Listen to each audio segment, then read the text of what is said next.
It's time for the Pro Wrestling Time Tunnel Podcast. We've got lots and lots of things to talk about and to do today. Covering the territories from the 1940s to the 1990s. It's the best thing going today. Interviewing wrestlers, referees, authors, and other media personalities that have made the sport of professional wrestling great. The cream, yeah. The cream of the crop. And now, here's your host, Tony Richards. Welcome to another edition of the Pro Wrestling Time Tunnel History Podcast. I'm your host, Tony Richards, welcoming you in for what I hope is an amazing big show that we've got prepared for you today. We're coming to you live from the Richards Ranch in Western Kentucky, my childhood home. I lived here from 1963, thereabouts. We lived in a couple other little places, my mom and dad, after I was born, here in this little town of Lola, Kentucky. It's really not even a town. It's more like a village. And it's more sparsely populated today than it was when I came into the world in 1963. But we moved out here around 1977 or so. I think I was between my freshman and sophomore years in high school, and helped my dad and some other men build the ranch house out here that mom and dad lived in their entire rest of their lives.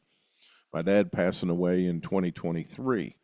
And then you may be familiar with the fact that I had lived in Columbia, Missouri from about the time of Y2K until last summer in 2025. At the end of 2024, the lady who lived here in the neighboring little piece of property was my mom and dad's friends throughout their lives. He passed away the day after my dad did. Excuse me, I got a little hitch in my voice today. He passed away the day after my dad did, and then she passed away, about a year later. And so her daughter called me and wanted to know if I'd be interested in purchasing this property. And my mom just turned 82 this year, and so I thought, hey, my job, my regular shoot job as an executive coach, I could do that anywhere. As long as I got internet, I can do my job, so it doesn't really matter where I live. So I packed up everything, bought this little piece of property, worked on this house for about a 9-month period, I guess, and then relocated here in the last week of July 2025. And so we're coming up here on a year of me living here at what I call the bunkhouse on the Richards Ranch. And so we do our podcast here every single week with some of the amazing analysts, commentators, historians, wrestlers, and people who have contributed and been in the business. And so today is no exception. Steve Gennerelli is going to be here, and we're going to do the first half of 1976. Well, no, actually, we're going to do like the middle of 76. So we're picking up, when we finished our last episode, Bruno was in the hospital with the broken neck from Stan Hansen. So today we're picking up from there. We're talking about Bruno in the hospital, his recovery, and the amazing return that they did with Stan Hansen. We're talking about the Ali and Inoki mixed wrestler boxing match from 76 and that closed circuit early attempt at a pay-per-view. And so we're going to talk about all of that. And then I also am going to do a segment today on Dory Funk Sr., and I'm going to be recapping 1965 and his career and talking about the earliest parts of 1966 and get that new segment off the ground here. So that's going to be occasionally when we can. We're going to do a segment there on Dory Funk Sr., and we're going to cover the entire year of 1966, which was a really pivotal year for Amarillo and West Texas wrestling and a pivotal year for the Funk family. And I'll tell you all about that here in segment 2. And then in our final segment today, George Shire, the historian who inducted me into the Tragos Hall of Fame here a couple weekends ago, will be here. And we had a viewer and listener write in and ask who George thought was the greatest AWA champion of all time.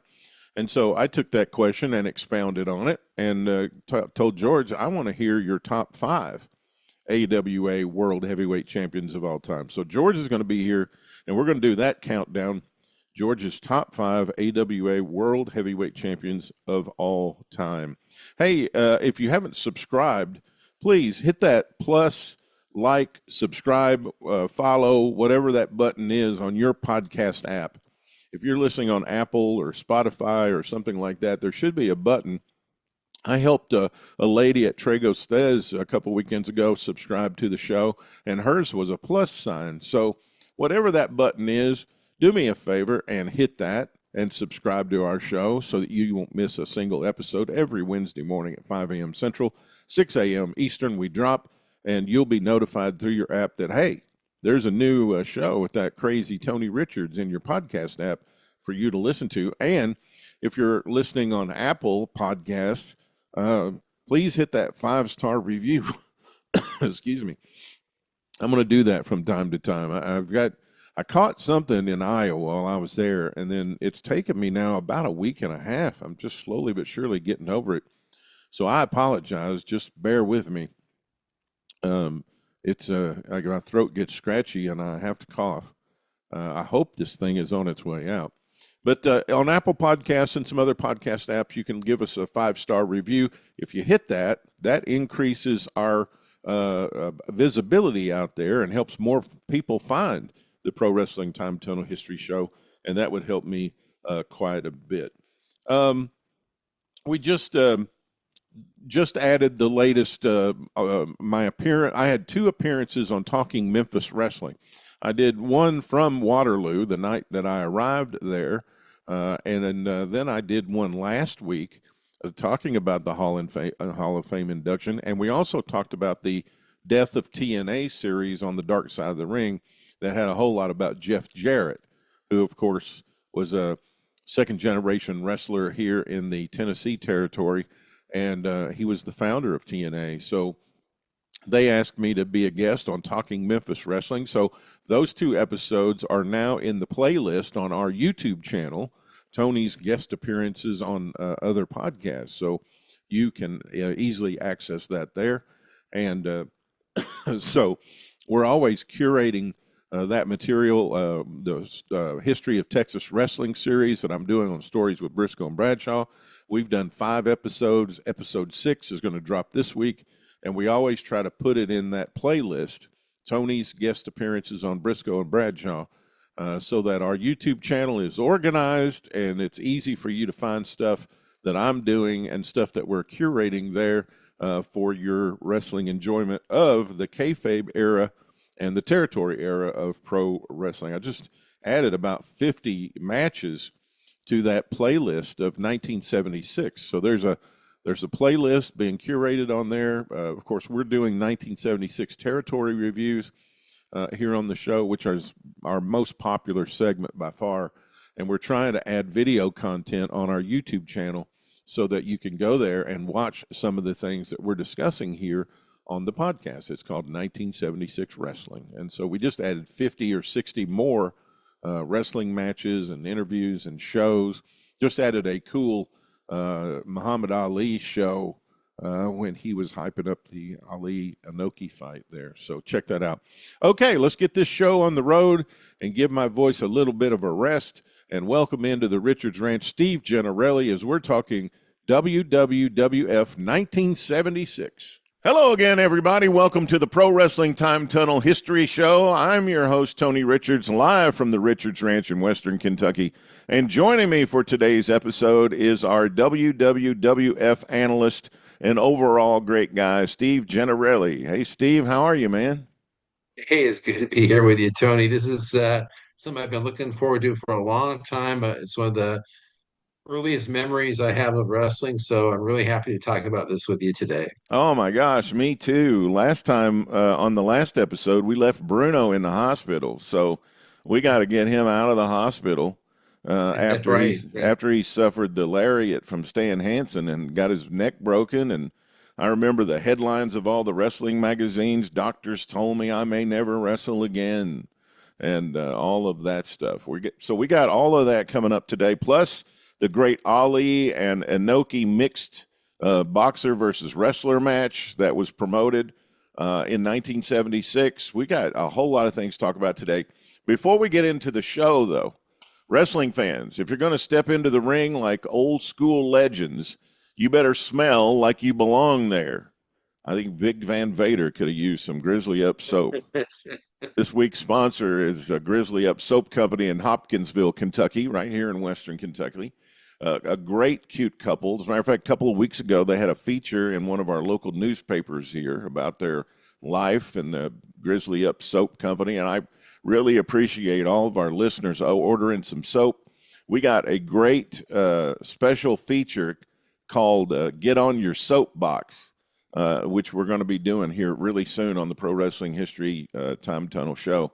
Grizzly Up Soap Company is in Hopkinsville, and they make small batch, handcrafted goat's milk soaps made for real people who actually do real things. Whether you're channeling totally savage, you're going force with grit, cooling off with Arctic breeze, or keeping it classic with tobacco and bay leaf or oatmeal, milk, and honey, these bars all hit different, all natural ingredients, long-lasting scent. Your bathroom is going to smell. Well, mine smells like Kentucky bourbon. Yours is going to smell like whatever soap you get, because it really does make your bathroom smell good. It's tough enough for the grind, but gentle on your skin. Their motto says it best: if you're going to be a bear, be a grizzly, and smell good while you do it. Shop the full lineup of fantastic soaps at grizzlyupsoapco.com or swing by their storefront, 200 East Ninth Street here in Hopkinsville, Kentucky. It's Grizzly Up Soap Co. Get clean, stay savage, and be a grizzly. All right, wonderful. Thank you, and I appreciate everybody. You made one of our last week's episode, the last 2 weeks, 3 weeks, the last 3 weeks, where we've done the Tragos Thez Hall of Fame series shows with Ron Fuller and George Shire and Jimmy Garvin and James Beard. You guys have made those our biggest listened to and watched episodes of all time. And I really, really, really do appreciate that. Thank you from the bottom of my heart. Thank you for hitting that like button, that subscribe button, that follow button, whatever podcast application you use to get our show. Or if you're getting it on YouTube or Substack, make sure you hit the subscribe button so you always know. You know, we drop a new show every single Wednesday morning at 5 a.m. Central, 6 a.m. Eastern Time, and you don't want to miss what we've got coming up for the rest of this year as we continue to talk about 1976. Steve, I'm already starting to make out my top wrestlers of 1976 countdown list. So I'm ready for the New Year's weekend that's coming up. And I started that last year and got great feedback on it. So we're going to do that in 76. We got a big Thanksgiving show coming up. Just a whole lot of stuff happening here. We got 2 more mailbag shows to do, which, by the way, that was also a very highly rated show. It actually was the highest rated show until the next show came out. So I appreciate everybody submitting your great questions and the great feedback that we got on the last mailbag show. And Steve will be back in late September.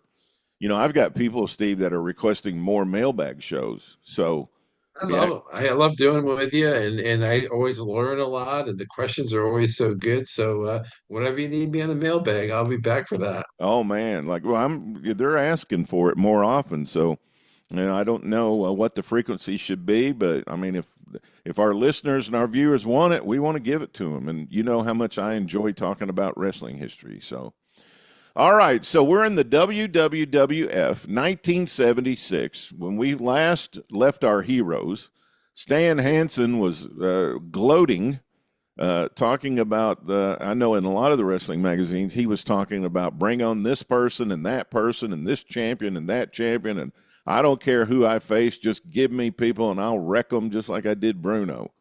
And so he broke Bruno's neck in the ring. It was actually an accident, but it was promoted as a terrible, terrible, devastating thing. And so where do you want to start this week, Steve? Well, I don't think we touched on this. Maybe we did, but the following month at MSG, normally they would have had just a rematch with Bruno and Hansen, but Bruno was injured. He was on the shelf, and they had to cancel some shows, and then they had replacements come in for Bruno. In this particular MSG show, it was Stan Hansen in the main event going against kind of the number two babyface at the time, Ivan Putski. And Ivan Putski is a really muscular, rugged guy. He still has kind of the Igor look, kind of a beer belly, but really powerful powerhouse. And he faces the same outcome as Bruno did. He gets the lariat, he gets knocked out of the ring, he gets bloodied and counted out, and Monsoon and some others come into the ring to check on Putski, but Hansen continues his bloodshed all over the territory, and he just seems unstoppable at this point. So that's how the May MSG show ended, and now all efforts and all energies are towards Shea Stadium now, which has the big Ali versus Inoki match, the Bruno versus Hansen rematch, and also Andre against Chuck Wepner, another boxer versus wrestler match, and some other decent matches as well. A lot of these mixed matches, even though the show didn't do as well as they had hoped it would, but a lot of territories are having these wrestler boxer matches. So that was kind of like that was the booking flavor idea of the time, to have the wrestler and the boxer do a match together. I think you got to give a lot of this influence to Vince McMahon Jr. Yeah, he's not the promoter yet; he's just the announcer, but he's working a lot behind the scenes with his father, and also he's working with other promoters too, because he's selling them that this is a potentially a great avenue of income and revenue coming in. You're going to have the closed circuit of the Ali Inoki. You're going to have a wrestling card. You might have a boxer versus wrestler match on your card. Like you said, Tony, it seemed like most of the rest of the country was really a kind of a mixed bag. I know Roy Shires in San Francisco, I think he took a bath on it and really hated it. But some of the other areas did okay. And but I think what we need to really focus in before we get to the Bruno and Hansen is kind of more about the origin of the Ali Inoki, like, how and why and how did it come to be? Because Yeah. that's one of the major stories of this year, 1976. I also want to mention too, Steve, just kind of it wasn't the WWWF, but some of this other activity was Terry Funk, who was the NWA World Champion. It gave a guy an opportunity to get into the business and be a big deal, Rocky Johnson. And they were promoting Rocky as the former boxer and a former sparring partner and those kinds of things. And those matches were main events and drew, and they also had that in the Tennessee territory as well. So Rocky Johnson owes part of his ability to get into the business to this big Ali Inoki match and boxer wrestler thing. Of course, Rocky eventually goes total wrestler, but they promoted the boxer wrestler mixed match as a way to debut him. And I know in a lot of the newspapers, Terry was talking about, when I beat this guy, I'm going to show wrestling is superior. Well, that's a really good point, because it shows you that it wasn't just New York that was a success. It did have some pull in other areas, and just to clarify, Rocky Johnson had been a pro wrestling veteran. I mean, he had wrestled in New York in the 60s. He had wrestled in territories throughout the 70s, but they're pushing him as this former sparring partner of Muhammad Ali, and that got a lot of leverage. Like you said, people just knowing that he was associated or affiliated with Muhammad Ali, it definitely made that match something to see with Terry Funk. So how did the whole Inoki Ali match idea first kind of come to fruition? Well, it kind of it was kind of like all these things came together at one time. I think part of it was Muhammad Ali had really defeated most of the major names in boxing. He was kind of on top of the hill and like looking for new challengers and new things. And he had made a statement that he was looking for a like an Asian wrestler or someone he could have a mixed match with, he was saying he was the greatest fighter in the world, so he wanted to take on a new challenge. His people that were on his team, like Bundini Brown and different people, they knew that this wrestling thing could really just be a calamity and just be a terrible thing. But he saw dollar signs, and once he kind of threw up this challenge, Inoki's people came forward and said, "We will pay you $6 million," which at the time was unheard of. He had gotten big money for those previous fights with Joe Frazier and George Foreman and other people, but never got paid to the degree of $6 million. So that's what kind of made it into a reality.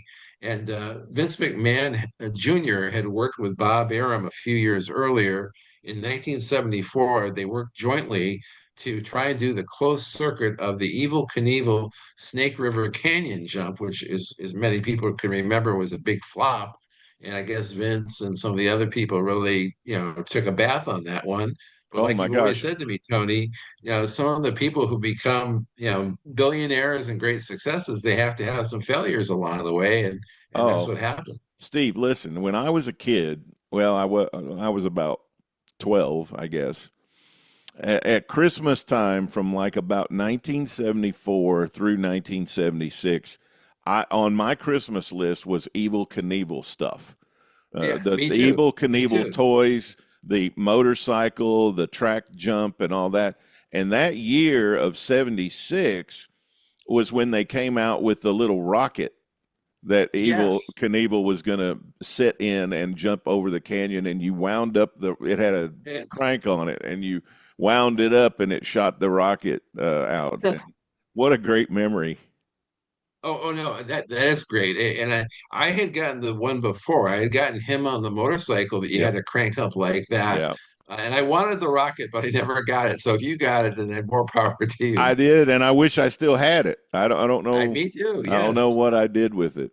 I know in April of that year in 75, Ali was in Japan on a press deal. There was a U.S. reception for him, and the president of the Amateur Wrestling Association was there, and Ali started bragging about there's no Oriental fighter who will challenge me, and I'm going to give $1 million to them if they can beat me. And this made big time newspaper headlines in Japan, which caused Inoki to accept the challenge and offer Ali $6 million to have it, and they're going to have it in the Budokan. So, Oh uh, yeah, and you have to.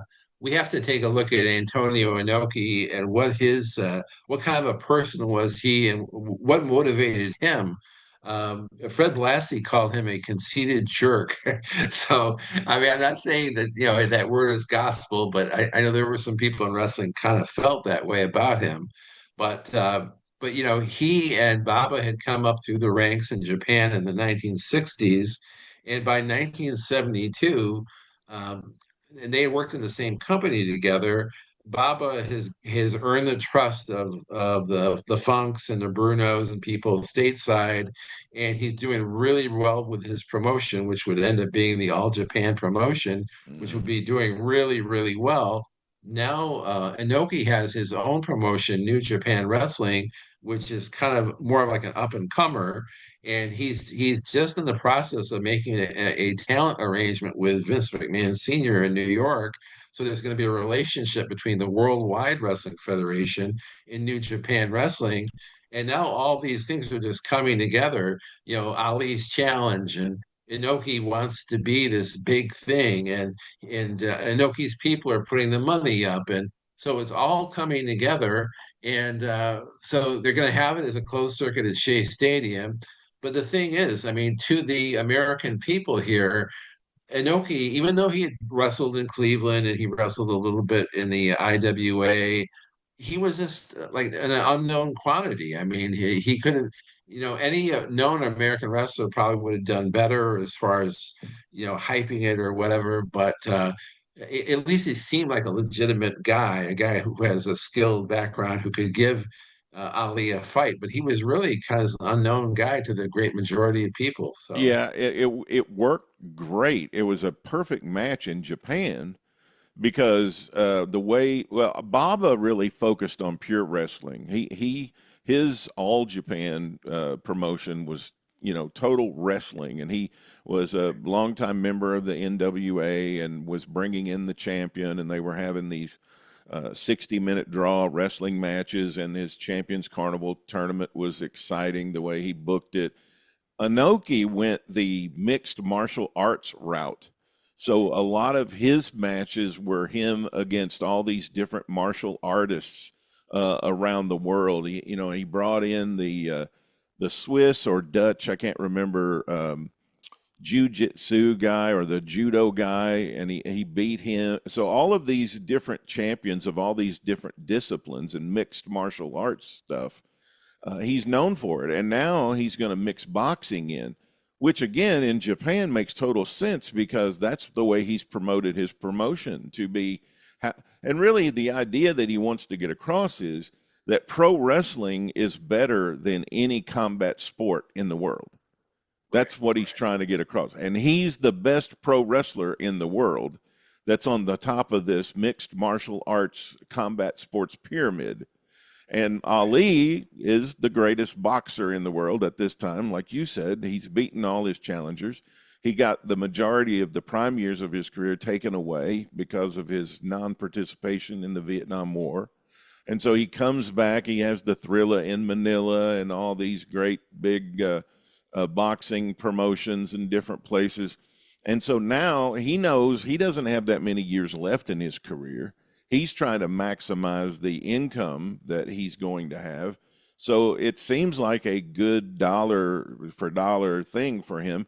He starts calling Inoki the Pelican because anybody who's ever seen a picture of Antonio Inoki knows he has this protracted chin that sort of sticks out, and he got kind of a banana-shaped face. And you can just imagine the promos that Ali are cutting on him at this particular time.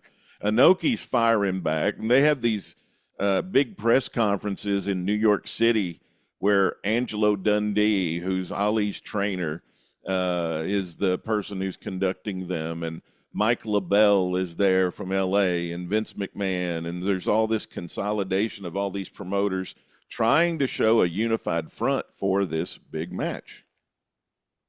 The one thing that really surprised me when I read that there was a book about the Ali Inoki match and has every detail you could imagine. Yeah. But the one thing that I really had no clue on, but I learned from reading that book and some other sources, I learned how integral Fred Blassie and Gene LaBelle were to the trying to make the match and try to tell a story in the ring and to try and bring that professional wrestling match or the idea of booking the match or booking an ending. And so I had always thought since I was a kid and I knew about this, I always thought that Blassie going to Japan to be by Ali's side was just showbiz. Blassie's one of the great talkers. He'll be great doing the interviews. And he went on the Tonight Show with McLean Stevenson, and Johnny was off that night. And, they hyped how, Ali would need Inoki in the groin because Blassie taught him that. But the bottom line was Blassie and Gene LaBelle had all these great ideas. One of Gene LaBelle's things was he was gonna, during the fight and the sweat and craziness of the fight, Gene LaBelle was going to check Ali's forehead, and he was going to blade Ali. And that would make it look like one of Inoki's blows, struck Ali so hard that he's bleeding, and that they could have just wrote the ending of the match right there. They could have. But what turned out so different than what anyone ever expected was nobody really wanted to play ball. Nobody wanted to go the pro wrestling route. Instead, it really became a shoot match or a legitimate match. And they did give Inoki some ground rules that he had to follow before the match. And a lot of it was you couldn't just like grapple and tackle Ali to the mat. There were certain rules that applied to Inoki that he couldn't just start grappling and wrestling. And basically, so the match happens. Ali is there. He's trying to box. Inoki is on his back, kicking at. I mean, Steve, I don't want to interrupt you, but I just got to say, how much better would that match have been if it had been a no contest finish with Ali bleeding?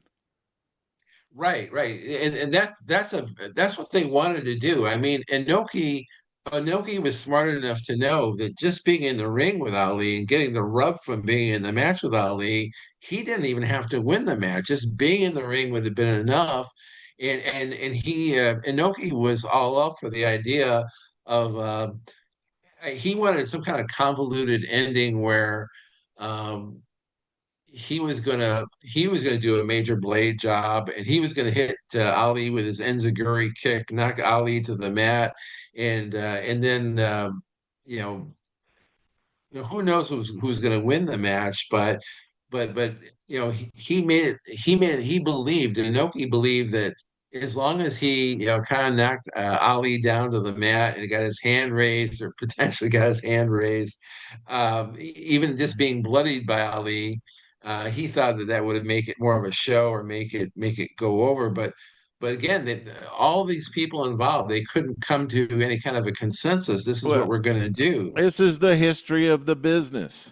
I mean, Yeah, this is another incident where the people who didn't know what they needed to do did not listen to the experts. right, They didn't right. listen to Blassie and LaBelle, That's right. who were experts not only in wrestling but in judo and other combat sports. And that finish, in my estimation, was genius. And that would, Yeah, and I guess Ali had a little bit of reservation about cutting his pretty face, but I right, mean, right, right, one little blade job was gonna heal up. I mean, not enough to get stitches, but just enough to get blood and get blood on his face. And he was such a hyped up, pulse going guy. By the time the match started, he would have bled like a stuck hog. And they could have just declared a no contest, which was a right, common finish back in those days. We don't see right. them. We don't see them in today very much, but back then in the mid '70s, they were a very common finish when you wanted both guys to come out strong, and that would have been a amazing finish to that match.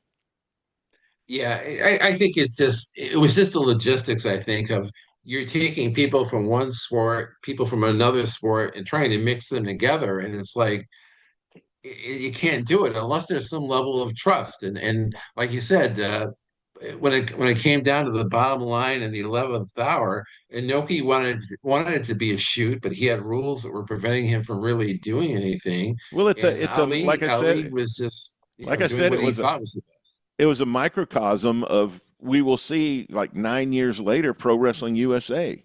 These wrestling Yes, promoters cannot come up with the final decision about what direction they want to go in. right. It That's doesn't even right. have to have anybody else involved. They just That's can't right. agree. And so that's But I will say, just to kind of recap this part of the show, I mean, while fans at the time and the critics, everyone kind of felt that the match was a complete bust. Um, Inoki kind of stayed with that idea of I'm a great mixed martial art fighter, and he ended up getting other boxers like Leon Spinks and karate guys like Willie Williams, other people in the future that he did beat, and his legend became more of a real legend over time. And as we know, in the 80s and even the 90s, wrestling Flair in Korea, I mean, he cemented his legacy as one of the all-time great wrestling legends, and then became a politician after that. So, I guess a couple of things I just want to throw in here. Ali had a big time line, I guess, on June the 16th when he got to Tokyo, and there's a lot of fans there at the airport to greet him. And he says, there will be no Pearl Harbor. Muhammad Ali has returned, which, I mean, sent shockwaves through the Japanese press. And then another thing that happened just a few days later that probably caused a lot of consternation in Ali's group, because he's got Dundee, he's got Bundini, he's got Pacheco, he's got all of his guys around him. And Ali asked, okay, when do we do the rehearsal for this thing? And Inoki said, there's no rehearsal. This is going to be a real fight. And it just really disturbed Ali's guys. I mean, they started going crazy. And that's when they started wanting all the changes to the rules and making sure that boxing was not diminished and all that. And that's probably about the time this great, brilliant finish was thrown out when Right, when right. Inoki was shooting on Ali, but Ali, or he's actually working, but Ali thinks he's shooting. But Right. he's like, this isn't going to be any exhibition. This is going to be a real fight, which is what he has to say because he is the king of combat sports. So he's got to present this thing as legit and real. But Ali It, doesn't realize he's working. and they ended up scoring it like a boxing match. They had three judges, but this part of it was much like a wrestling thing. One judge scored it. I think it was the pro wrestling judge scored it for Ali. Another judge scored it for Inoki, and then the deciding vote went to Gene LaBelle, and he called it a draw. So that part was very wrestling-esque in the sense of, hey, we want to send everybody home happy. We're going to call it a draw. From what I gathered, I think nobody went home happy other than the fans in New York who saw the Bruno thing, which we could talk about now if you'd like. Yeah, go ahead. So and this is a match that still hasn't seen the light of day as far as I know. I mean, it was shown on closed circuit, and from what I gather, it was also replayed on HBO after that. They did show the match and the card on HBO, and basically, Hansen with the Grand Wizard by his side, since Blassie was in Japan, they're in the ring waiting for Bruno, and when Bruno came out of the dugout, a lot of people looked at Bruno like Lazarus from the Bible. It's like he's alive. People couldn't believe it.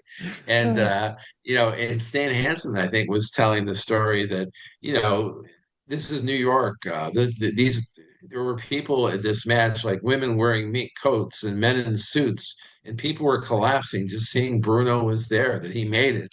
And then the match begins, and I guess Well, not you long know, ago, I watched that whole documentary on Bruno, okay. and they do show Madison Square Garden, and they show all these older Italian women who sat at ringside and who they're just hypnotized by Bruno. I mean, it's almost like back in the 60s when the Beatles came to America and all these teenage girls were just losing their minds. I mean, that's what was going on in Madison Square Garden.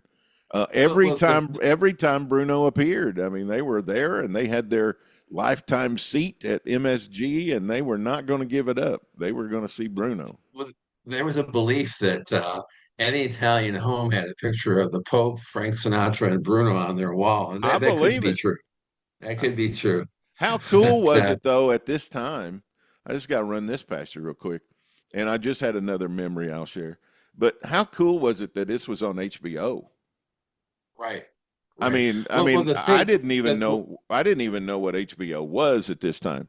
As a matter of fact, no, nobody did. I mean, at this point, HBO was more like this kind of like East Coast thing, because in those early days, they were showing first run movies, kind of like what HBO would later be known for. But they also had like things like the wrestling, the boxing, New York Ranger hockey games from Madison Square Garden, New York Knicks basketball games from Madison Square Garden. They even had Yankee games from Shea Stadium in '74 and '75 when they were renovating the real Yankee Stadium. So I mean, it, listen, when I was a it, kid, one of my favorite shows was Sanford and Son. And of I course. remember watching Sanford and Son, and Fred was really upset because Lamont would not get him cable. And Okay. I was sitting there going, "Ooh, cable. I wonder what that's all about," you know? Because I mean, I didn't see any other channels besides network until 1980 or something like that, you know? That I just Right. remember thinking, "Oh my God, you get this cable that comes into your house and you magically have all these additional television shows." And I didn't know what HBO was. Yeah, it started off very. It's kind of like the beginning of ESPN. I mean, now everybody thinks of ESPN. They think about NFL games and football all day long or basketball. And but in those early days, they were doing stuff like steer riding, and they didn't have really major name sports in those early days. But anyhow, I when moved to, Bruno, I just throw in here that I moved to sure, Paducah in 1981, uh-huh. and the first thing I got was cable. I mean, I ordered up cable and got it into my house, and I still remember the dun dun dun dun dun dun dun HBO logo Oh, yes, come yes. flying in from the side with Yeah. the things circling around the letter dun dun dun dun dun dun Oh, dun. yeah. Especially Oh on God. Sunday night, they would have a brand new movie they Oh, never Sunday showed before. nights. Oh yes, Sunday nights. How fantastic. I'm just loving going down memory lane today with you, man. This is good. No, it's a good memories for sure. And but anyhow, the match with Bruno and Hansen, the main thing of it, I guess, and again, I haven't seen the match, but I've heard it described a few times. The main thing to it was Bruno got the elbow pad off of Stan Hansen, and during the match, Bruno just like puts it on his fist, and I guess he pounded on Hansen with the loaded up pad, and of course Hansen bleeds. It's only like a 10-minute and 20-minute match, 10-minute and 20-second match, something like that. Bruno wins on a count out as Hansen takes off after he's bloodied up. And of course, that leads to an MSG cage match the following month. This was the end of June, I think, the Shea Stadium. So they scheduled the cage match, I think, for August. And But along listen, the way, you go ahead. say you saying it was only a 10-minute match just makes me think that's our modern bias. I mean, back in Right. those days, that's exactly what it should have been. I mean, you No, got it should have been. It should baby have been. Yeah, because it really left babyface. you wanting for more. Yeah, yeah, babyface Bruno coming back was enough. Like I don't Yeah. even know if they needed the match. I mean, just him showing up, and he could have just pointed his finger at Hanson, and that would have sold out the next show. Yeah. Yeah, it really drew the fans to Shea Stadium. They did have the Andre against Chuck Wepner match, which Brian Solomon really goes into detail in the book about Monsoon, That's right. and that actually proved to be kind of like whatever the fans that wanted to see Ali Inoki, they what really wanted to see the uniqueness of a top name boxer against a top name pro wrestler. Well, Andre against Chuck Wepner served that purpose. They really went at it with each other, and apparently Wepner did something he wasn't supposed to do, and Andre got really pissed off. And I think at one point, I think he basically grabs Wepner, who was almost Andre's size. He was very tall, and he threw Wepner out of the ring, and then they went out of the ring, and Monsoon, who was Andre's second, was very upset with what had happened and how the cornermen were doing something for Wepner he didn't like, and Monsoon actually broke the guy's hand. It was I think his name was Patty Braverman. He was a cornerman for Wepner, and he broke his hand because he was so upset. And they had a big Gosh. brawl on the outside, but the fans at Shea Stadium got their money's worth. There was a good Indians, Strongbow and White Wolf against the Executioners. There were a couple of other matches, but mainly they came to see the Bruno Hansen thing, and it really sent the fans home happy. That Bruno, he proved could come back. He was healthy enough to wrestle, but behind the scenes, we knew Bruno was kind of giving his notice to Vince McMahon Sr., and he'd be giving up the title to Billy Graham come end of April the following year. Couple things. I mean, how big was wrestling in 1976? So in June, Fritz von Erich and Terry Funk for the NWA title draws like 18,000 to Texas Stadium. In It's huge. July, the Oklahoma promotion, Bill Watts and Terry Funk draw over 18,000 to the Superdome for their first Superdome show. And now here they draw 32,000 for this big, incredible, emotional night. And yeah, for all the detailed analytic historian people that listen to the show, I know Pro Wrestling Illustrated didn't happen until around 1979 or 1980, but that group of magazines went back and now they just call it Pro Wrestling Illustrated for their awards for the year. But they called this True. the match of the year for 1976, and they named Bruno as the inspirational wrestler of the year for his comeback against Hansen. No, you're absolutely right. And that was I think it was the Wrestling Annual, one of their other miscellaneous magazines at the time, and he was featured on the cover, Inspirational Wrestler of the Year.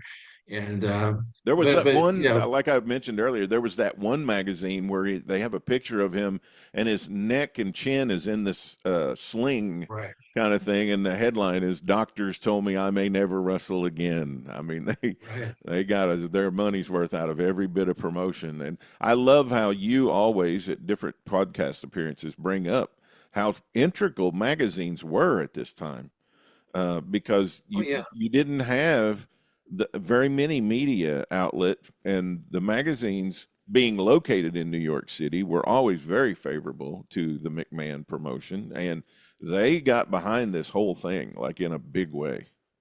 Oh yeah, the magazines really enhanced your enjoyment of the wrestling and gave you those things like you said, that picture of Bruno on the cover of the magazine. He's like wearing pajamas, he's got a thing around his neck, and he's hospitalized. I mean, that made you believe. I mean, sure, they've been telling you on TV all these weeks, oh, he's in the hospital, he's recovering. Yeah, I mean, you could have believed that, but when you Oh see yeah. him on the cover of a national magazine and he's got pajamas on. He's got this thing on his head. I mean, that you look gotta on his believe he's that look he's on hurt. his face. I mean, it looks like somebody came in his hospital room and ate his cereal that morning, and he didn't. He looked very vulnerable. He didn't look Oh, like a wrestling champion. He looked he very vulnerable he there. was not happy. It looked like he was hurt emotionally at the deepest level. I mean, it Yeah, looks like and it looked like he had just been given that news. yeah, and it's worth saying too that another interesting factor of all this is that he's in the hospital recovering from this legitimate injury, and his doctor's telling him you got to just stay here and mend and heal. And apparently, at some point, Vince McMahon the elder comes to the room and says, "Hey, these sales for the boxing thing at Shea Stadium are not good. You got to come back. If you don't come back, there won't be a company to come back to." So he's under all this pressure. That I got to come back, otherwise there won't be a company. He does come back, but that's kind of the beginning of the end. He loses to Billy Graham in April of the following year, and I wanted to it's yeah. I wanted to ask you about that. So, does this Hanson thing kind of get in Billy Graham's way? It got in Billy's way only in the sense of they were going to have tons more Billy Graham, tons more call-off matches all over the East Coast. Bruno was already done with them as far as MSG challengers, but they were going to go over the entire circuit, Washington and Hmm. Baltimore and Boston with these guys. But when Bruno realized he got so seriously hurt, he told Vince McMahon Sr. that we got to end this soon, and so they kind of like set the few following months and bring in a few more challengers, and then let's wrap this up. And they made the title change with Billy in April of '77, so it's the following year. But Why do you think that McMahon Senior didn't want to consider Hanson? Because you think he already had his mind made up what he was going to do? Because he was kind of that way. Like once he decided what the title trajectory was going to be, he didn't alter it. I mean, gosh, how hot is Hanson here? Well, yeah, he's like an overnight sensation for sure. I think that he felt like Billy Graham was just a safer bet. I mean, Billy Graham had been one of the most popular or best box office stars they had ever had come through the Northeast, and he just was like kind of the yin to Bruno Zhang, and I think they felt like there's a lot more meat to that bone to bring Billy Graham back the following year. And it's around this time too that I'm sure that they got the idea of we want the All-American boy, we want the Jack Briscoe type guy to come in and replace Bruno. And before you know it, Bob Backlund is here and he's doing TV matches, and he would do them for like well over a year just to get ready for his title run. They put Stan Hansen after the feud is kind of over. They put him with Koloff as a tag Right. team, and That's I right. thought that was smart, because Oh yeah. how rough and tough and roughshod would that tag team have been? Ivan Koloff and Stan Hansen. Oh yeah. And to your point, so the next MSG show, they have this huge, the kind of the blow off match. Bruno beats Hansen in the cage match. But I think more interesting is that Bruno's next opponent at MSG is Bruiser Brody, Stan Hansen's old friend. And Right. they have two matches at MSG over the next 2 months. And it just shows you that even though Bruno Sammartino was probably this conservative, good businessman, articulate guy, for him to wrestle Bruiser Brody after suffering a broken neck, and he's also fairly green.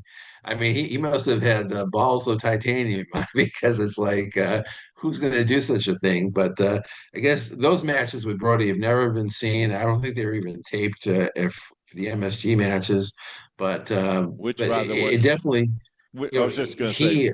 yeah, go Go ahead, ahead. Steve. Sorry.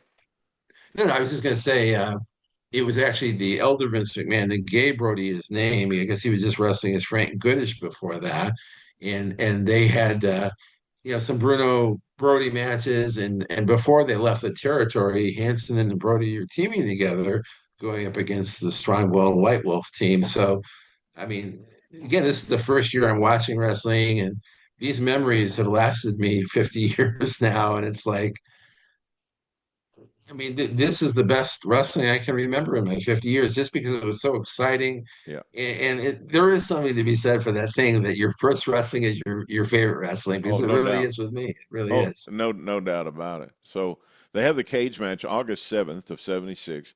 Bruno won the match, escaping the cage. It was by all accounts, it was bloody, hard hitting.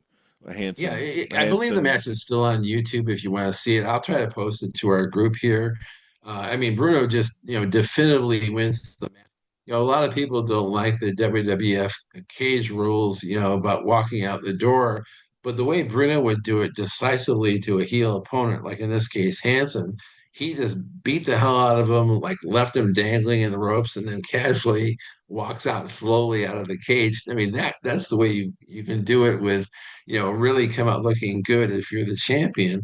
But but yeah, Yeah, it wasn't any kind of a chase. It wasn't any kind of a, who can get out faster than who. But this was a really a good way to end their feud. I will put that in the 1976 playlist on the Pro Wrestling Time Tunnel YouTube channel as well. Thanks. Yeah, so it's a sold out show. I think it was one of the first events they ever broadcast on the MSG network as well.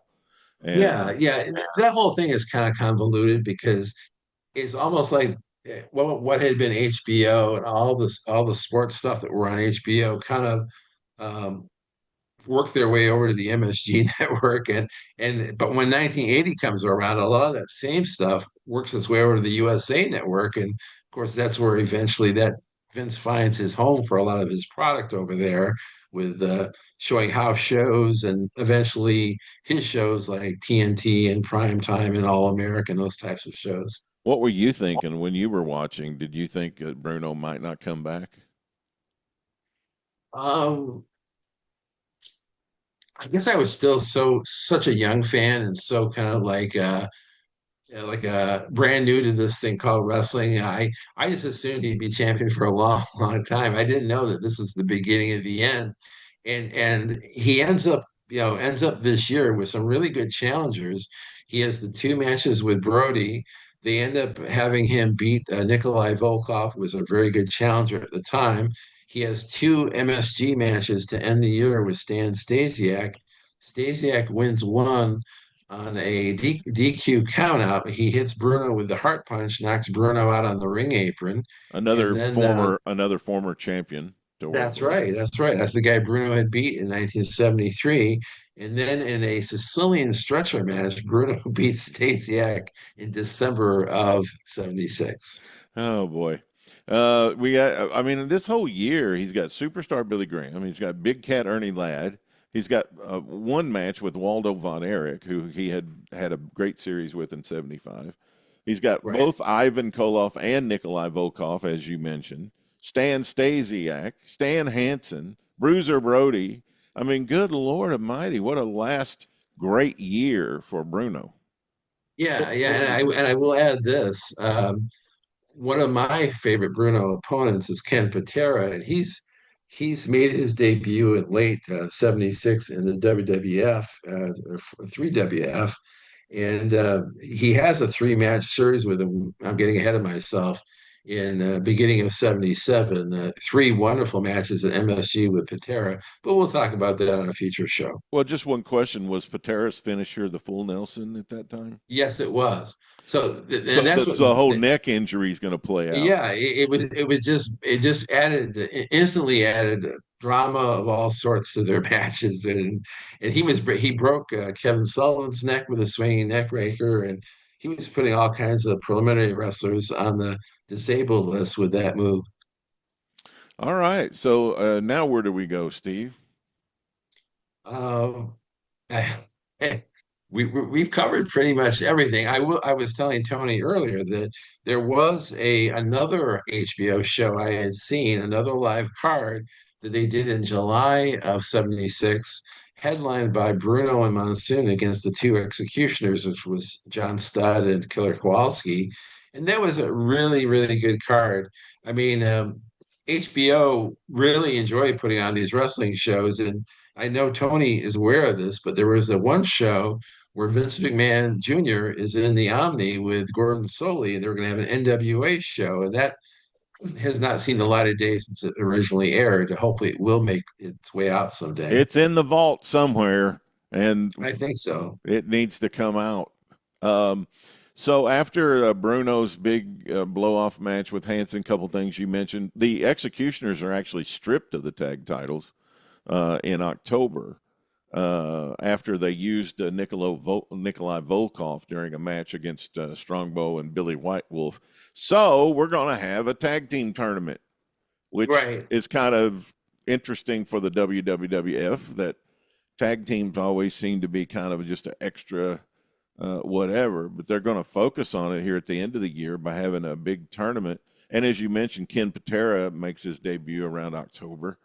The tag tournament runs what, Steve? October, November, and then first part of December. I think Strongbow and White Wolf won the tag titles in the. Yeah, it really. And John McAdams said this a few times. It just seemed like overkill. It seemed like them getting the title belts. It took like forever and a day for them to get the title belts, and by the time they won, people were losing interest. These teams only have such a shelf life, and I guess the WWF was just never really a great tag team scene until the George Scott era of the mid '80s. But I will tell you one funny aside, Yeah, sure. and this is something I always brings a smile to my face. During the tag team tournament, Gorilla Monsoon sometimes would act like an agent of the office, and he would come on the TV show with Vince, and he'd say, "Hey, we're going to give you an update on the tag team tournament," and he would say things like, "Well, the team of Dick the Bruiser and the Sheik lost a match in New Orleans against so and so, and he said like the Kangaroos tried to make a go of it, but they got eliminated in the tournament, and so he was giving these like interesting little tidbits. Tarzan Tyler and the Doctor Luke Graham, yeah, I believe. Those were the New Orleans match. One time it wasn't Rio de Janeiro. It was right. That's right. New Orleans. So let's just talk a little bit about the Ali Inoki thing. Where did that take a left turn, and where did that go wrong? I mean, evidently, everybody talks about how bad the match is, but that wouldn't have influenced you buying a ticket. I mean, if you bought a ticket and you were there, you would have seen the match. But did something go wrong before they had the match that caused it to be a bust? Well, I think you'd have to say that there really wasn't enough interest in this to make it a profitable venture. I mean, everybody likes to say that, in the Northeast, the Bruno thing is what saved Shea Stadium from being a complete loss. And they did have the closed circuit in the Northeast, which I guess did well because they had the Bruno match on there. But, the rest of the United States, people didn't know who Inoki was. I mean, yeah, they it wasn't uncommon for people to buy closed circuit to see Muhammad Ali face his latest boxing foe. I can remember being a kid and my dad or whoever was interested in seeing that, and they would go to a theater or go to a place and watch those closed circuit boxing matches. But now he's facing this completely unknown entity, a professional wrestler from Japan who essentially no one knows of. So Well, I, I've mentioned this before, but there were two different business models. I mean, the WWWF had a different business model than most of the NWA territories. right, And the difference in the business model was that the WWF was monthly shows in big towns. And so they ran big towns, usually Thursday, Friday, and Saturday. They ran some other towns in their territory earlier in the sure. week. Sometimes the New York show was on a Monday night or a Tuesday night. Yeah, But the NWA territories were in the same town every single week. right. And I That's right. think somewhat, if I'm a promoter and I'm sitting there going, okay, I got 52 shows, am I going to give up one of my 52 shows to have people come in and watch something on a screen from somewhere else? I probably Right. wouldn't do that, but it's amazing they all did it. I think everybody except Crockett maybe did that. And that's what Roy Shire, where he was talking about, he lost a lot of money, is because his fans did not want to come and sit and watch something on a screen from somewhere else. They wanted to Right. sit and watch Pat Patterson, and at the time he had the great Fuji as the U.S. champion, who was Mr. Right. Fuji. And they wanted to come see that program, which they did do a match that night, and it was a really bloody match from what I understand, but it Right. still didn't sell out the Cow Palace. They had Right. like 3 matches and the closed circuit. So I'm really surprised that the promoters of this day gave up one of their weekly nights for this, and then how they would have been surprised it didn't go over, if that makes sense. Yeah, it's just, I mean, I mean, there was just well, no, it's like Jerry Jarrett said it best, personal issues draw money. Well, right. it's hard to create a personal issue between a boxer that you're familiar with through the newspaper and a Right. Japanese wrestler you've never heard of in your life.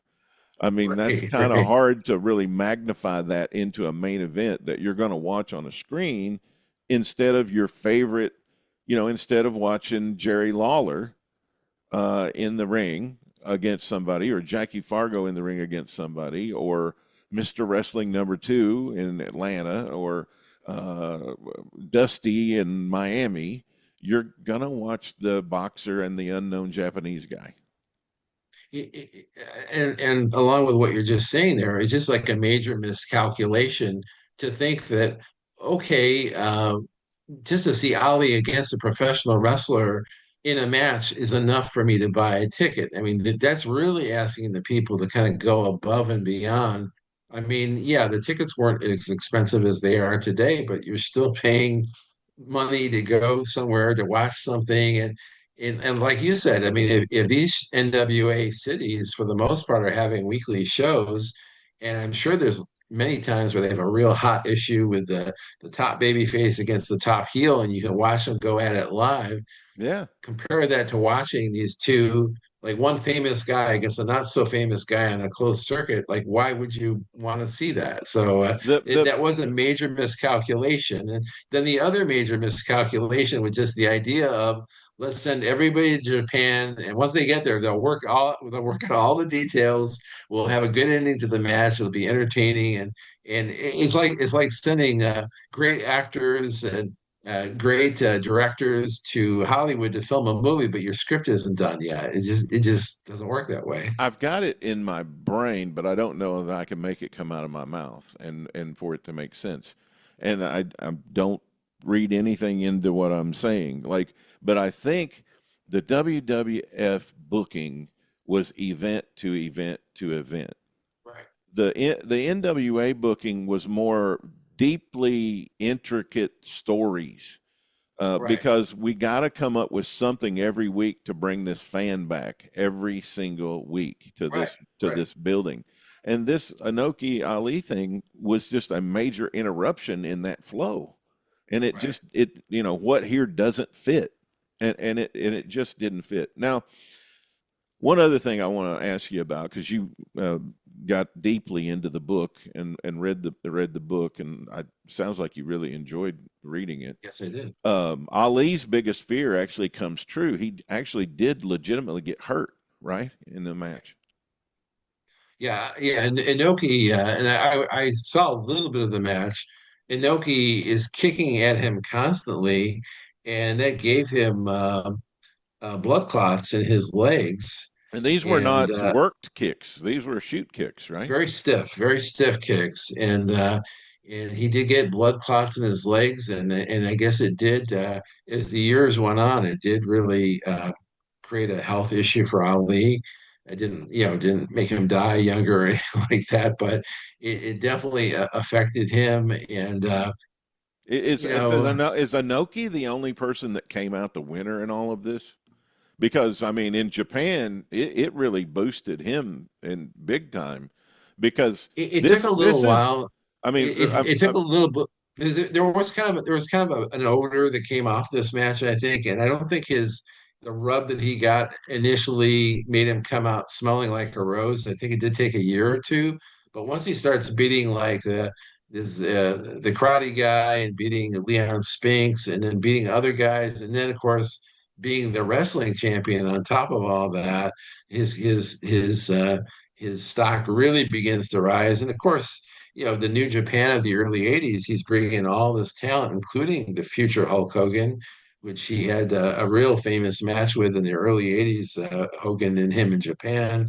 But yeah, I mean, when he died, I mean, he was so revered. I mean, Dave Meltzer and other people have said that the way people revered Inoki was on a much higher plane than the way people thought of Hogan and our biggest stars over here. well, one of the things I wanted to mention too is this match, the Ali Inoki match, took place in late June. And Ali has a boxing match in September, and these shoot kicks that he took to get these blood clots in his legs really affected his mobility. And I guess he just barely beat Ken Norton in the Wow. September boxing match. Yeah. Um, and so it did take time, but now this Inoki and Ali thing is the beginning of the shoot work hybrid that really, Right. I mean, in MMA's development overall to what it is today, it's sort of like the seeds for that foundation. It's looked at as a historical benchmark kind of thing. Even though it sucked in 1976, as time has gone by, it's sort of become like a legendary kind of thing, if that makes sense. Yeah. It's interesting how these things are looked at differently through the the passage of time because at the time, I mean, it's really was considered a stinker. And another thing that I will post to your group is I found on YouTube there's audio footage of a young Bill Apter with Bruno Sammartino at Shea Stadium. They're announcing the match into like a tape recorder. They're watching the Ali Inoki and talking about it, and both of them are just in shock that this is so bad. And Bruno, who never liked Inoki, was saying at the beginning, I don't really like Inoki, but I think he can definitely beat Ali. And then as time goes on in the match, you can tell he's really disappointed with how the match has gone, and he really thinks both of them did a great disservice to the audience, and they should give their money back, essentially. Bruno has a very tight relationship with Baba, Very close. very close relationship, and they had some historic matches together as Baba is building All Japan. So I could see that affecting his endorsement of Inoki as well. And Inoki was, I mean, you can just tell. I never had opportunity to meet the guy, so I'm speaking based on anecdotal evidence that I've seen that he did think a lot of himself for sure. But that Yes. that that sort of comes with the territory when you build something like that around yourself. I Right. mean, you sort of got to have that, and he ended up being a successful politician and senator in Japan before he passed away. And like you said, his funeral was a big national deal in Well, Japan. he had that aura Baba's was as about well. him. Both of these guys, when they passed away, they were revered, still are revered figures. Yeah, and wrestling was looked at so differently in Japan. I mean, and they love baseball too, and baseball, like with Sadaharu Oh, they put those athletes on a pedestal, but the wrestlers were on a very high pedestal as well, and they were looked at as very mainstream stars over there. I think it's interesting that that same thing happened in Mexico, where they have, El Santo is a huge revered cultural hero in Mexico, and you got the two guys, Baba and Inoki, in Japan, and that just never was the case here Right. in America. Why do you think that is? Why didn't we have that kind of cultural impact? Because the way wrestling was regarded in our culture, I think wrestling was always thought of as this kind of secondary form of entertainment, like a lower level of entertainment. And again, the legitimacy of pro wrestling matches, that plays a lot into it too. But I mean, you know, there were wrestlers that died that were very well, revered. I mean, people like Luthez, Jack Briscoe, Bruno, just not to the high level of say an Inoki and Baba over in their country. So They had, Inoki is bringing in later. He's bringing in Luthez. He's bringing in Carl Gotch, and all of these perceived very legit guys. I mean, New Japan was sort of the shoot company with right, combat sports, and when you go back and look through the cards of the '70s, I mean, just all of these different international. I mean, he brought in Steve Vidor from England, and he brought in the judo guy, and all these different people to it was almost like he was doing on a national level in Japan what maybe a Jerry Lawler was doing in Memphis, where there was right, a monster heel every month that he had to slay. He had to kill the right, dragon, right. and Inoki was doing it with the shoot guys. No, that's a very good comment. And Baba was much more the NWA. He was Yeah. much more the tradition of wrestling, and he was so tight with the Funks and Bruno and Kowalski and the wrestlers of his era. So it was. I can see why Inoki, who's like a young entrepreneur fledgling, he reaches out to the WWWF.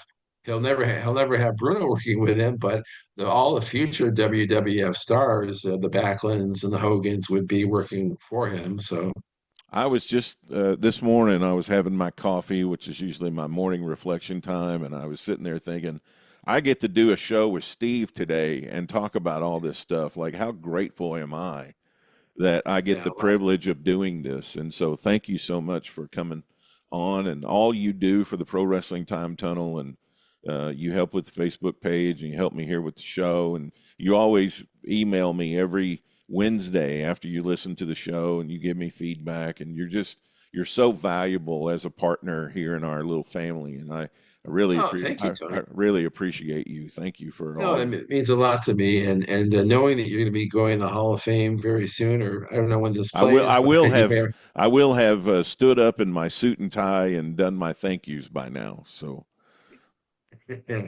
Well, I won't be able to be there, but my heart is there with you, and you bet. I'm really proud and happy for you, and it's going to be an awesome event. I know that for sure. All right, man. Thank you so much. Have a wonderful day. And Steve will be back he might be back before, but I know he'll be back at the end of September for our next mailbag show. And we may have him back too if we have an occasion to talk about something interesting. So, Steve, thank you for coming. Thanks, Tony.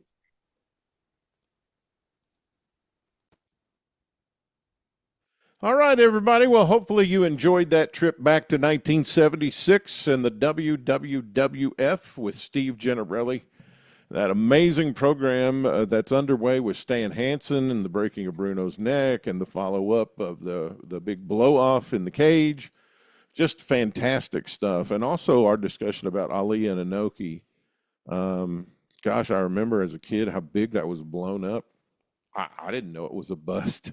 I didn't know that it didn't work. I just thought, wow, it's kind of cool. Muhammad Ali and Antonio Inoki in a mixed match. We're going to get to George Shire coming up on the show in just a second, and he's going to give us his top 5 AWA world champions of all time. But first, let me tell you a little bit about the Grizzly Up Soap Company, who is our sponsor here on the Pro Wrestling Time Tunnel History Show. If you're going to step into the ring like an old school legend, you better smell like you belong there. This week, the Grizzly Up Soap Company out of Hopkinsville, Kentucky, is a family-owned, small-batch, handcrafted goat milk soap company that's made for real people that actually do real things. Whether you're using Totally Savage, Fierce with Grit, or cooling off with Arctic Breeze, or keeping it classic with the tobacco and bay leaf or oatmeal and milk and honey, these bars hit different. All natural ingredients, long-lasting scents, and tough enough for the grind, but gentle on your skin. And I have told you, my bathroom here at the Richards Ranch smells like Kentucky bourbon, or at least the Kentucky bourbon scent from the soap. And I also use Loaded Weapon, which is fantastic also. So those two soaps, and I've got a whole bag of all the ones that I've been telling you about, but I just keep going back to that Kentucky bourbon and Loaded Weapon. And I don't know, I just like those. I need to get off on some of these others, though, so I can tell you about those. But my bathroom smells fantastic because I use these soaps from the Grizzly Up Soap Company. Their motto says it best. If you're going to be a bear, be a grizzly and smell good while you're doing it. Shop the full lineup at their website, grizzlyupsoapco.com, or go by their store at 200 East 9th Street in Hopkinsville, Kentucky. Grizzly Up Soap Company. Get clean, stay savage, and be a grizzly. All right, so we're going to be talking about Dory Funk Sr. and his year of 1966 in the West Texas wrestling territory. And for those who are unfamiliar about the territory, let me just walk through, and I've been talking about this on the Stories with Briscoe and Bradshaw, history of Texas wrestling. We just talked about Amarillo in the 30s. For those who may not know, Amarillo is where the original booking office was through the whole history of the territory. And that was because Cal Farley and Dutch Mantell set up wrestling there in Amarillo, and then began to send talent out to other towns.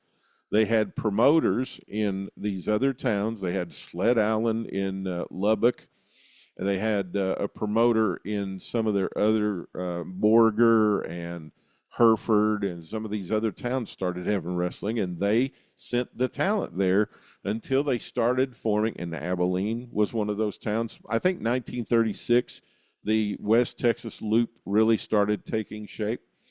So by 1966, this is 30 years later, the Loop is very well established with Amarillo.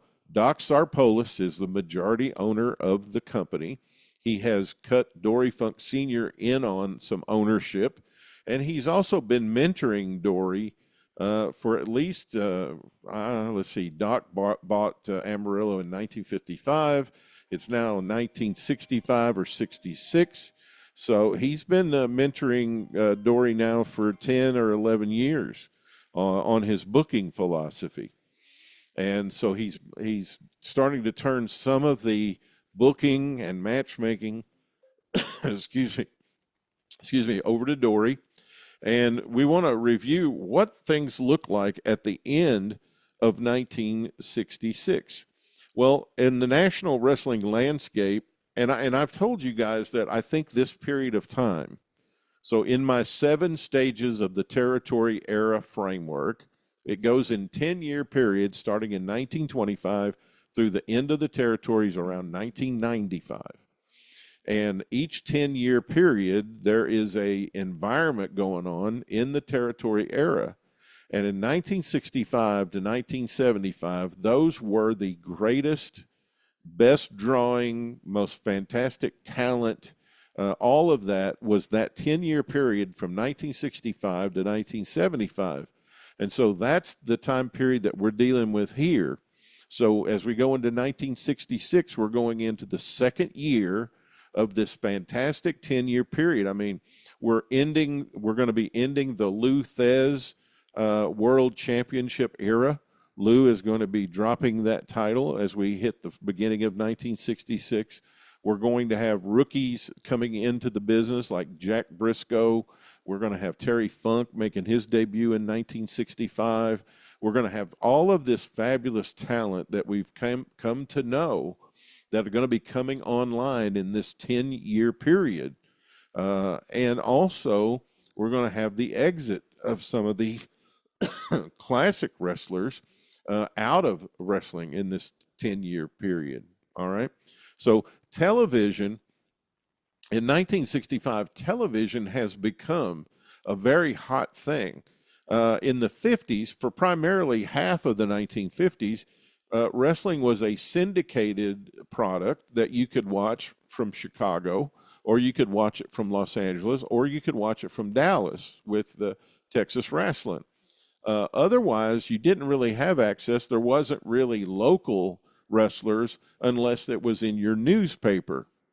But in 1955, promoters and booking offices started producing their own local television shows, and they started presenting that. Well, now we're 10 years into that in 1965, and television has become this amazing, important tool for these people to promote wrestling in local towns and do local angles and gear the product toward the people in that territory.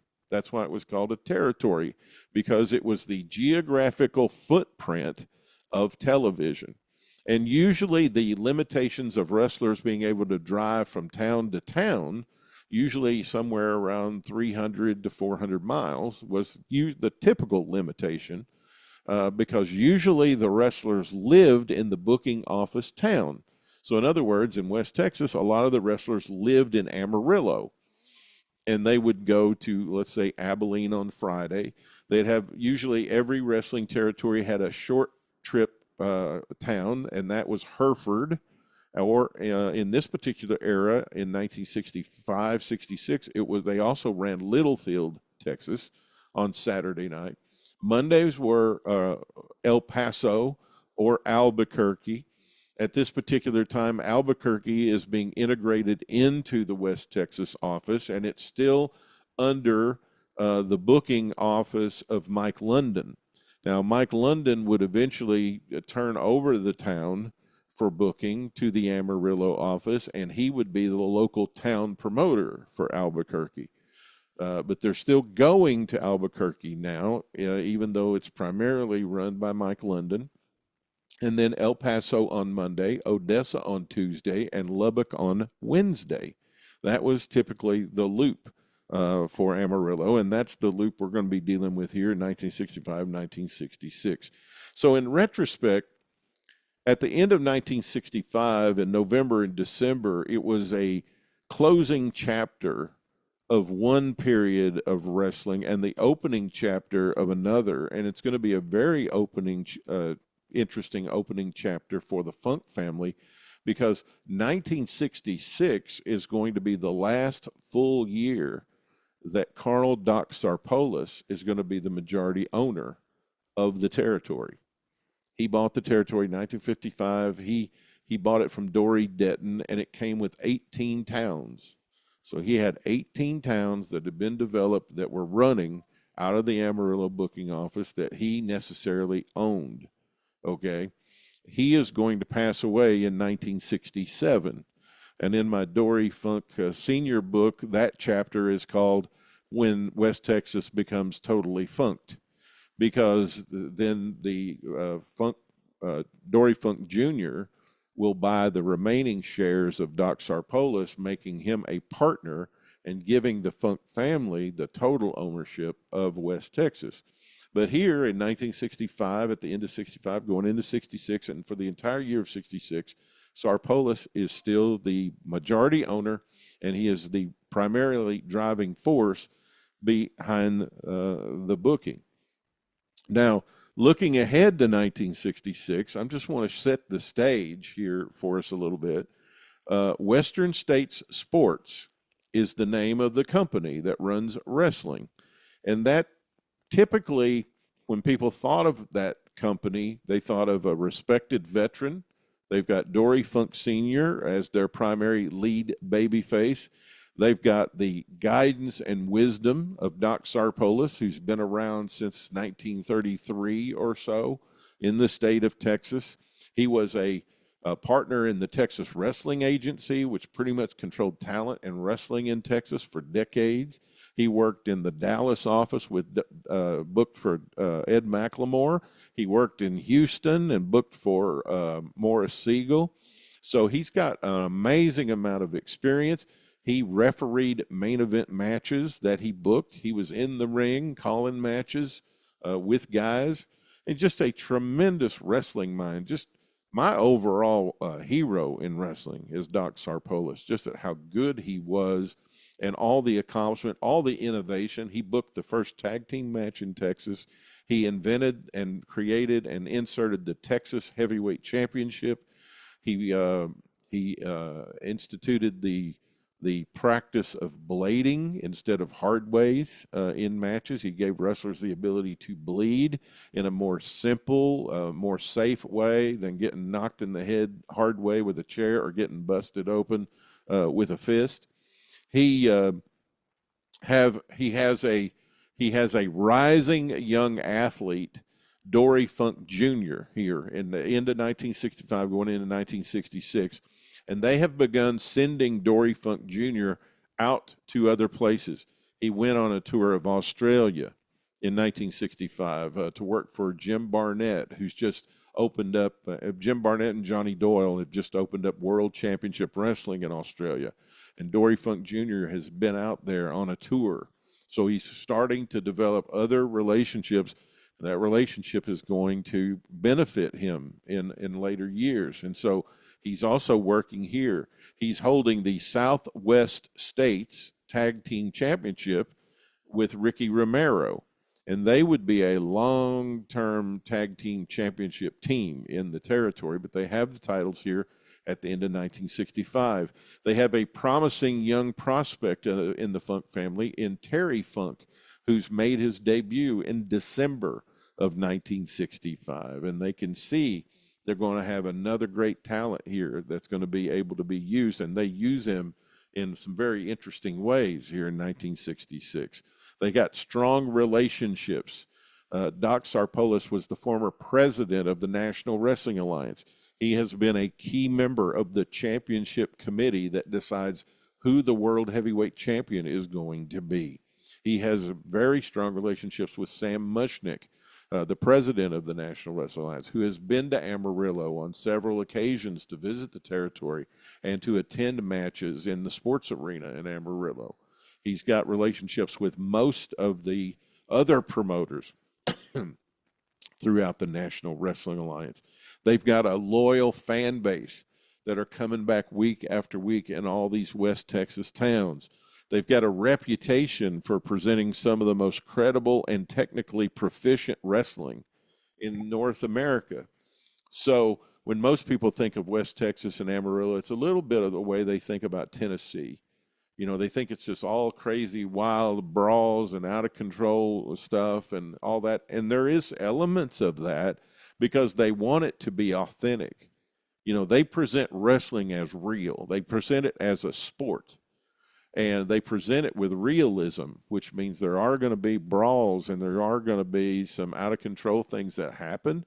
But they also are presenting some of the most amazing technical wrestling that you can see in the entire world here in West Texas. So no one really knew at the time that here in the closing months of 1965, it was going to mark the beginning of the final full chapter of Dory Funk Sr.'s active leadership before they start entering a new era.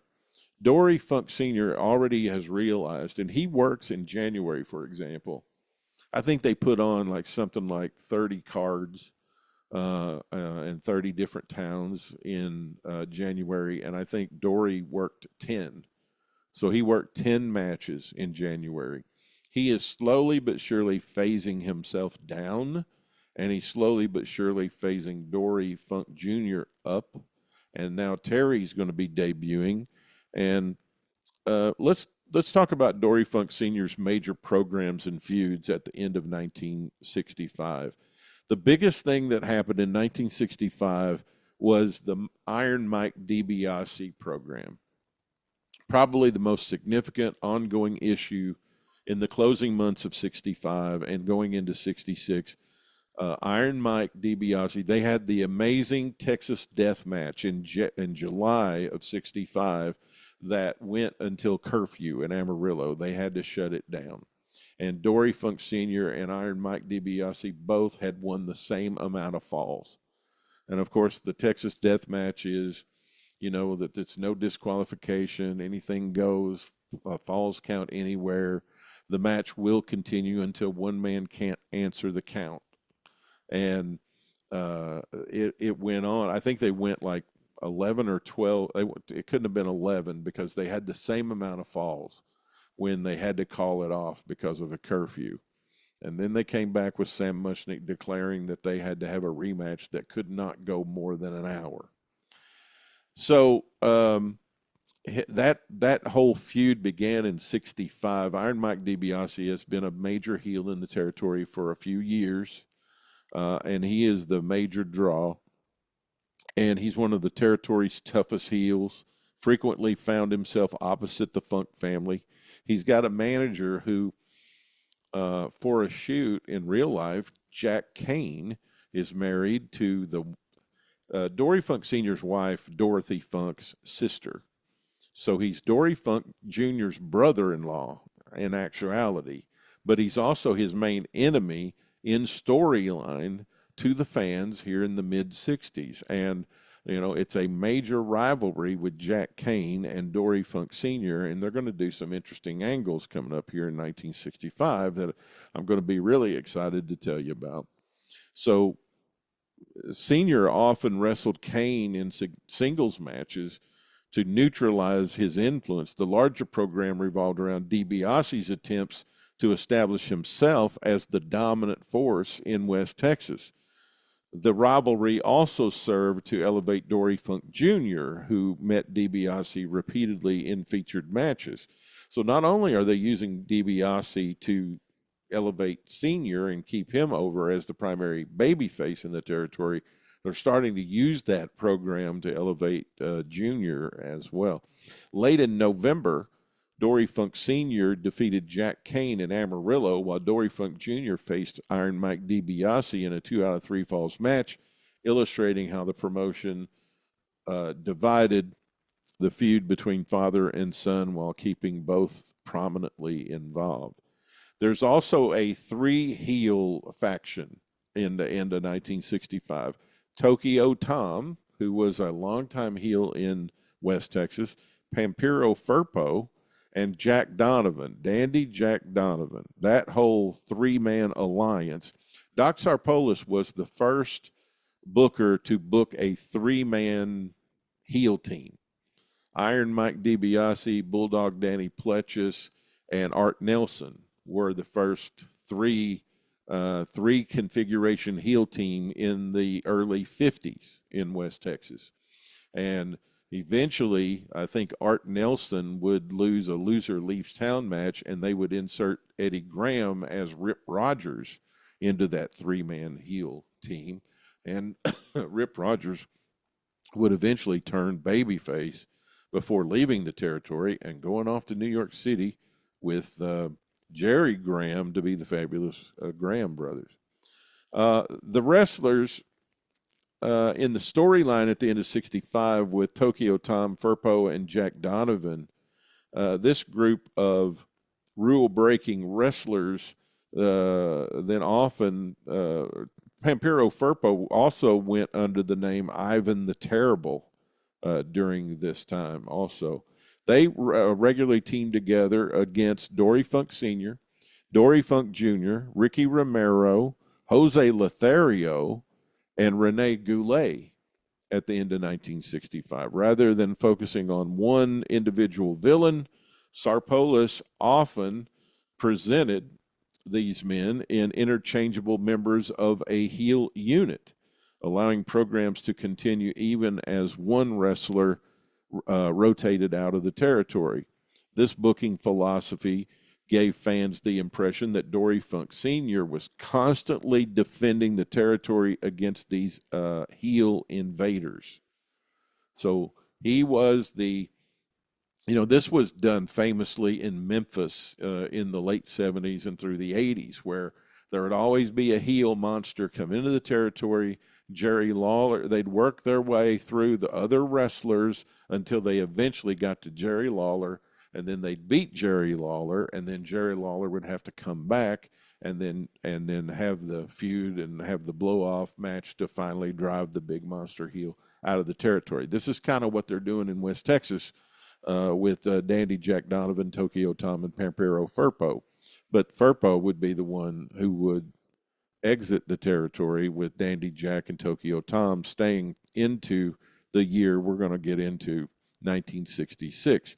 The Kentuckians tag team, who were huge in the mid-60s, they were major baby faces at the end of the year. One of the biggest developments during November was the arrival of this tag team. Jake Smith, who was working as Tiny Anderson at this particular time, and Luke Big Boy Brown. They worked in the Oklahoma territory, they worked in the Crockett territory, they worked in Florida, they worked in Georgia. They typically worked against the Assassins, but at the end of 1965, they were newcomers in Amarillo and West Texas. They're immediately positioned as fan favorites and frequently aligned with the Funk family against the territory's heels. Several six-man tag matches featured Dory Funk Sr. teaming with the Kentuckians against combinations of Firpo, Donovan, and Tokyo Tom.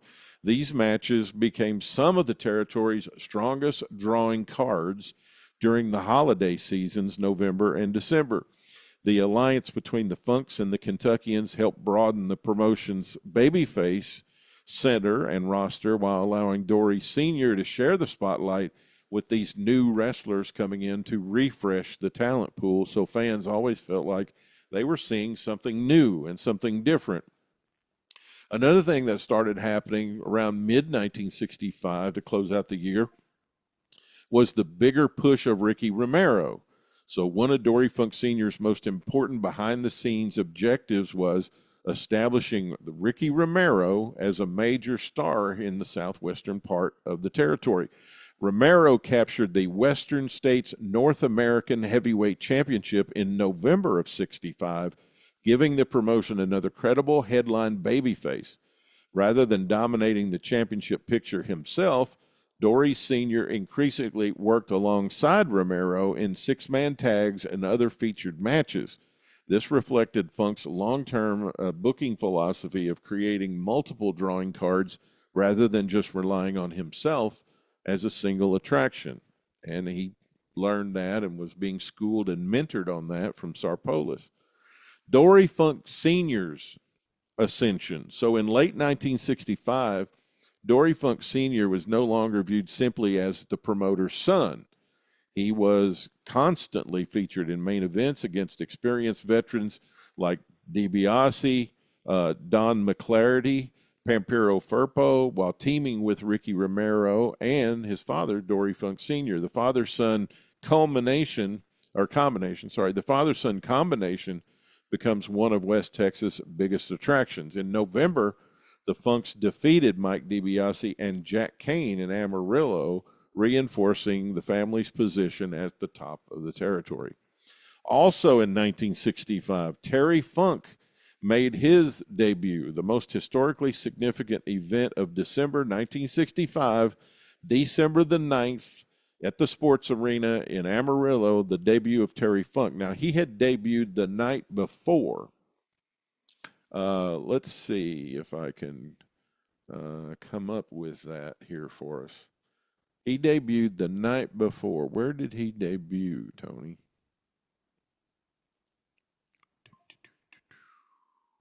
Had it here. What did I do with it? Well, it was a town there in West Texas where he made his debut, and I don't know. I've lost it. I'll come up with it for you though. But He debuted at the Sports Arena there on December 9th. On December 8th, he debuted in another small Texas town, just kind of as a dry run for him to get in the ring and get comfortable.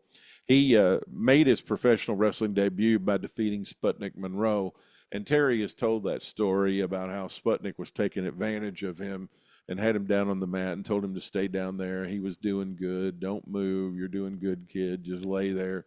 And Dory Funk Sr. came down to ringside and yelled at him and got onto him and told him to get off his butt and start fighting back. And so Terry fought back and won the match. Dory Funk Sr. did not wrestle on that particular card, but the event marked the beginning of a new chapter in the Funk family. From that point forward, Western State Sports possessed 3 members of the Funk family capable of headlining major events. As a matter of fact, in New Mexico, when they were in Albuquerque, there are some newspaper ads promoting the card that just says the 3 Funks. That's what they referred to them as, the 3 Funks. And a lot of times in the newspaper in Amarillo, it would just say Dory Jr., or it would say Dory, or it would just say Terry. It wouldn't say the last name. It wouldn't put Funk on it. They were just so familiar to people there that they just call him. Terry goes for, his final match against so-and-so this week in Amarillo. So Terry's debut represents one of the defining moments in West Texas wrestling history. And that's another reason why this 10-year period will culminate, this 1965 to 1975 will culminate in Terry being world champion. So it's the best 10-year period in the territory era. And unfortunately, we don't have a lot of video of it, so fans aren't really familiar with it. They think the territory era was in the 80s primarily because that's where we got the most video. But the 80s were the disintegration of the territories, and the territories were starting to fragment, and they were starting to disintegrate, and they were starting to fail and would eventually close down as the 80s and the 90s progressed. So let's talk about setting the stage, and this will be our segment on this for this particular show, and then we'll come back to it again here and go into 66. But setting the stage for 66, as the calendar turned over from 65 to 66, there were several major storylines that were already in motion from 65 carrying over into 66.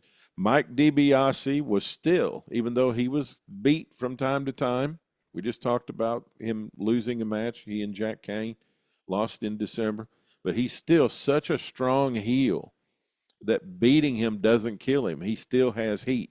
So Iron Mike DiBiase is still one of the top villains in the territory as we go into 66, and that feud with Dory Sr. is going to continue with some interesting spins and angles that I can't wait to tell you about next time.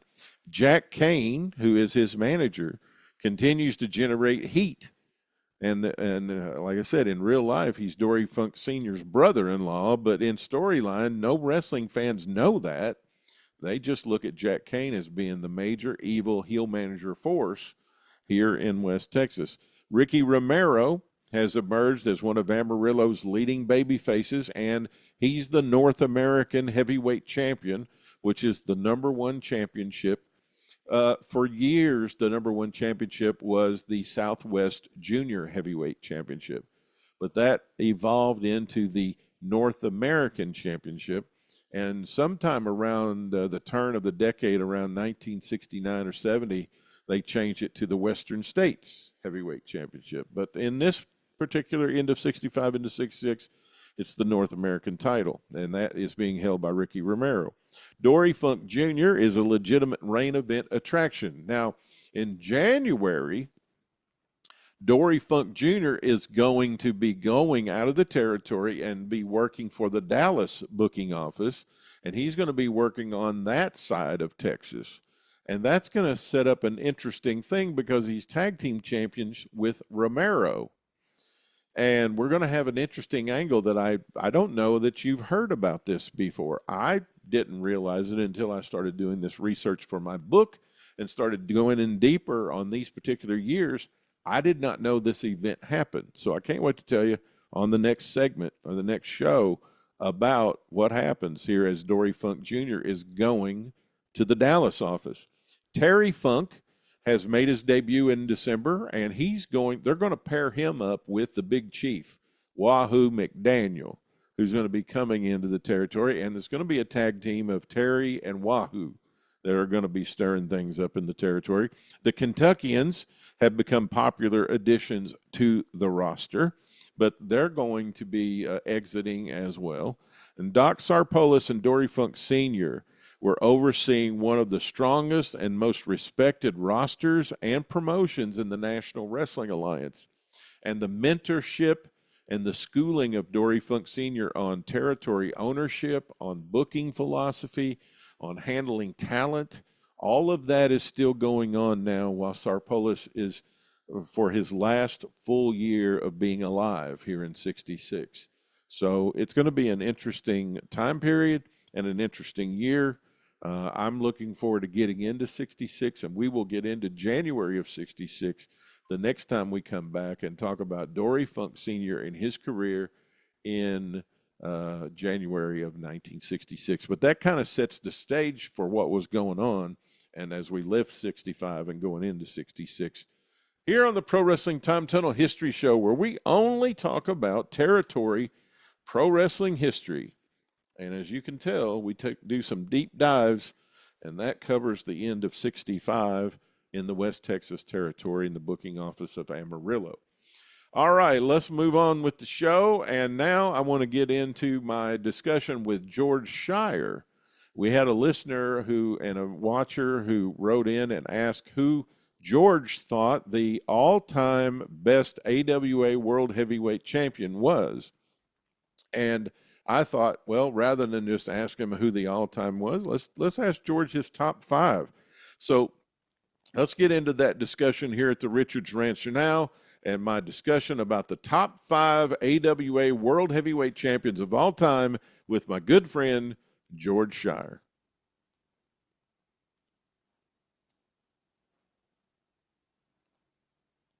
Moving on through the Pro Wrestling Time Tunnel this week, and I'm happy to welcome back to the Richards Ranch my good friend George Shire. George, how's your weather in Minnesota today? We have had a stretch of about 2 weeks of 90 plus humidity, heavy humidity every day.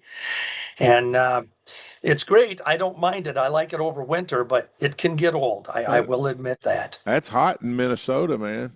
Yeah.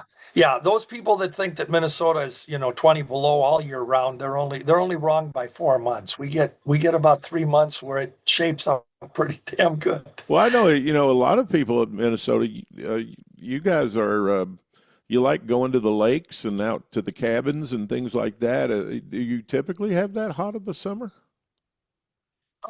Typically, Tony, right now we've got a longer stretch than normal, but typically during, let's say, a June to August stretch, Minnesota's good for about anywhere from 7 to 14 days of 90 up.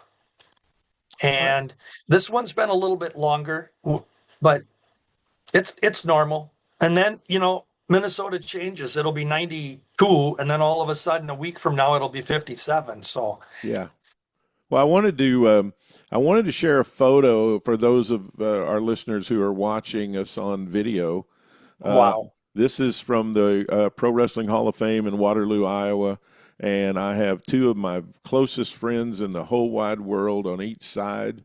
I'm holding my James C. Melby Award that I received that Friday night in Waterloo, and then, of course, the guy who introduced me is here with me. George Shire is on one side, and the fellow who's the grand poobah of the Hall of Fame is on my other side, and a close friend of mine, Jerry Briscoe. And it was one of the greatest, most important, and wonderful nights of my life, George.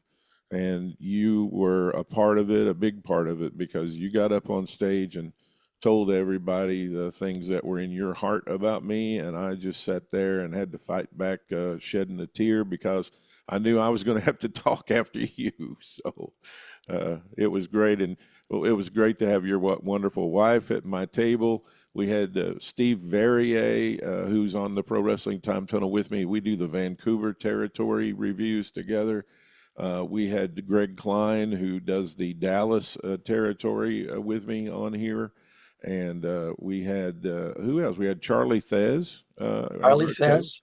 And then Yeah. we had David Sierra, the Cuban assassin, and a friend of his who was driving him. So we had a great table of people, and again, it was a great night for me.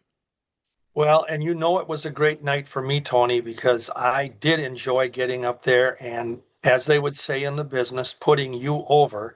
But I got to tell you, certainly I was under a time limit thing. They don't want us to go on and on and on, which I'm capable of doing.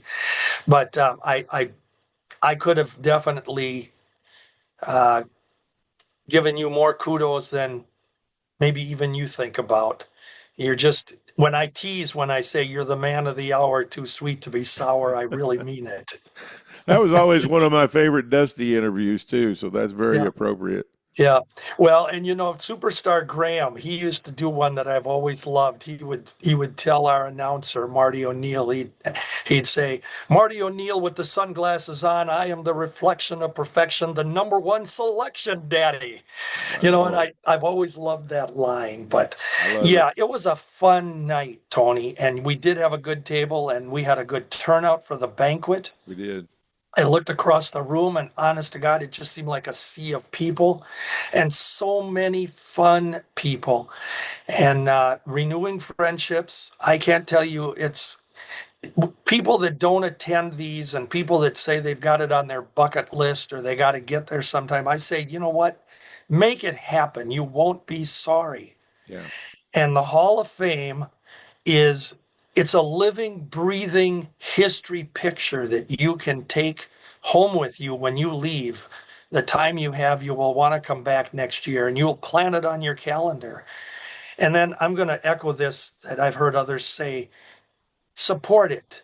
Become a member, become a life member. Just you're not going to be sorry.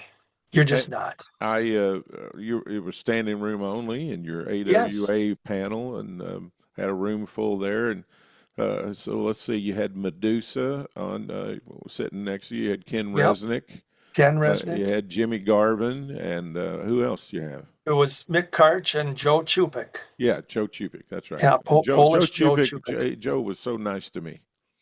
Joe is a good guy, and he was his he had a short tenure with the AWA. He was more towards the end of the last couple years, but Joe was only about 21, 22 years old at the time, and he did all the video work and he did all the production work, and he still does that today. He has a Yeah, production studio in his home, nice. and he is pretty damn good at putting stuff together. So he is very knowledgeable in that, and Yeah, yeah, that's he was extremely nice to me. Had very nice things to say. Congratulated me, shook my hand, and I've just become very close buddies with Jimmy Garvin. I was, his acceptance he speech couldn't have was, been nicer. oh He my couldn't have gosh, been nicer. I was so happy for him. His Yeah, acceptance speech was so good. And Medusa is always worth the price of admission. I enjoy her whenever yeah, she's on a panel or whatever. And Ken Resnick too. I mean, Resnick's Hall of Fame acceptance speech was was pretty. very good. Yeah, it was good. Yes. And it was rewarding too because when we got done with that seminar, we had to run right away to the meet and greet table setup and everything they had going on. And but Jimmy Garvin was quick to say, "Hey man, thanks. Really appreciate it." And then I talked with him a little bit later. Medusa and Ken, oh my gosh, Medusa looked at me at the table at one point and she goes, "Wow, thank you for all what everything you said." And that means so much when the wrestler will say that to you. And of course, Ken was always very, very kind. Overall it was great. I loved we had an open session there with some questions, and that's Yeah. fun to get the fans. We want to engage them. So all I can say is I'm looking forward to next year, and I told Lorraine put the dates on the calendar, and we're going to be there. Well, good. But I want people. I've already heard so many people this week, Tony. They say, "Well, I got to get there someday," or I hope to make it. Well, you know what? You can't try to plan it a week before in most cases. Put it on your calendar right now that next year, and you will not be sorry. You just will not be sorry. You know, that was a best practice that I implemented, I guess about the time about the time the company really started growing big time when I was a CEO, and I almost like lost control of my schedule, when my admin assistant Mm-hmm. would take it over. And I just decided I would take the last week of the year from Christmas to New Year's, and I would get the calendar out for the following year, and I would mark my vacation very first thing. I would say, Yeah. okay, these are the weeks that I am not going to be at work. I'm either going to go on a trip, or I'm going to do this, or I'm going to do that. And I would suggest you do that between now and the end of this year. Mark Yeah. those dates as soon as we announce them for the Waterloo Hall of Fame. Mark those dates on your calendar and go ahead and schedule yourself to be in Iowa. And I couldn't echo that enough, because I know I used to do it. I still do the same thing. We look at our calendar all the time and put in what we want to do. We don't wait for it to happen and go, "Oh my God, I wished we could have done this." No, because other things get in the way. Life will Oh, get in yeah. the way and run you over. And And also, so, I would want to tell people also that I've watched your panel on YouTube. It's available on YouTube now. So yeah, you can see the AWA panel that George and Mick Karch were hosting. So I would encourage you, if you didn't get a chance to go to Waterloo, you need to go and watch that panel, because there were a lot of great questions and a lot of good answers, and it was really phenomenal, George. well, I appreciate that. It was fun. I enjoyed doing them, and I've done a few in the past at the Hall of Fame. We've done them, and they're fun. Of course, you and me, we like talking wrestling, so We do. you I know, wanted to mention too, we got a lot of great feedback on our segment that we did a couple weeks ago on Pat O'Connor and Buddy Rogers. And, yes, and I had a listener of the show, or a viewer of the show, write in. Paul Lindstrom wrote in, and he starts out. He says, "Tony, I love your show," and then he puts the big "but" in there. Tony, I love your show, but with regard to the mention of the old Comiskey Park being sold out in '61 for Rogers and O'Connor. Comiskey could not have been sold out, as at the time Comiskey held around 53,000. I'm a huge White Sox fan. I was in old Comiskey many times. Later, when the ballpark was remodeled to include luxury boxes, the capacity was reduced to around 44,000. He said, I went to baseball games there many seasons. So, hey, we're just reporting what we have seen reported. George and I, neither one were there. right. We don't know for sure. We just added 38,000 and some odd is the number that has been consistent over the years. And so that's the number we used. Whether or not it was configured for baseball or it was configured for wrestling or whatever, that changes the seating somewhat. Yeah. Well, Like and the one, Jerry Jarrett used to sell out Rupp Arena, but they had a huge divider and they changed the 24,000 capacity to 16. Things like that happen. yeah. Well, and the one thing I would say about that is, you and I, as you mentioned, we've seen the pictures that are available of the stadium the night of the Rogers O'Connor match. And the stadium in the pictures, the way they are shown, the stadium is full, Yeah. whatever that configuration was. And I can speak firsthand that we used to have here in the Twin Cities, Minneapolis, St. Paul, we used to have wrestling cards at the old Metropolitan Stadium, which was home of the Twins and the Vikings back in the day.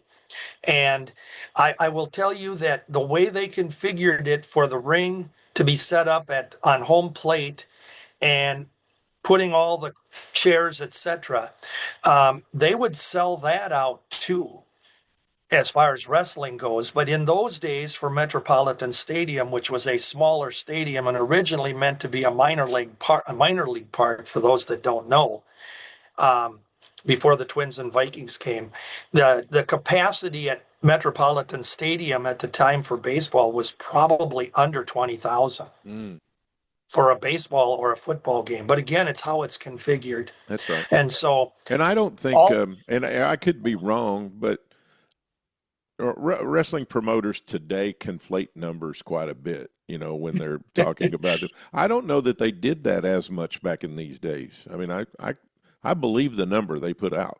Yeah. Well, and let me tell you this. I remember in the days when I would go to, obviously on a monthly, weekly basis, whatever Minneapolis or St. Paul ran their cards. Well, in our old auditoriums, if you went to St. Paul, the way the auditorium, and you mentioned the cutoff point they have, if you went to the auditorium for a St. Paul card, they would report in the paper that there were 7,000 people. And I can tell you there legitimately was. And if they had a sellout there, it was 10,000 plus. And that's what it held for a wrestling match. The auditorium itself actually seated more people, but it was the way they had it configured, because sometimes if you bought a ticket, you'd be way back in the South 40 somewhere and the wrestlers would be this big. And as far as perhaps it could have been one of these things where they only made 38,000 so many seats available. Correct. And they sold every one of them. Correct. And then the rest of that balance of seats were just not available. And so they called it a sellout. Right. Well, and as we talked about that historic card, Tony, for 1961, that 38,000 was a huge number. Oh, yeah. Nothing up to that point had been recorded. And again, I just say, if you look at the pictures that are available of the stadium shot, the stadium's full. And the ring is there, and they didn't have photoshopping in those days. This isn't something they created. Right. This was real, baby. A picture spoke 1,000 words in those days. The other thing we had a very loyal watcher and listener of the show, Delbert Prince, write in.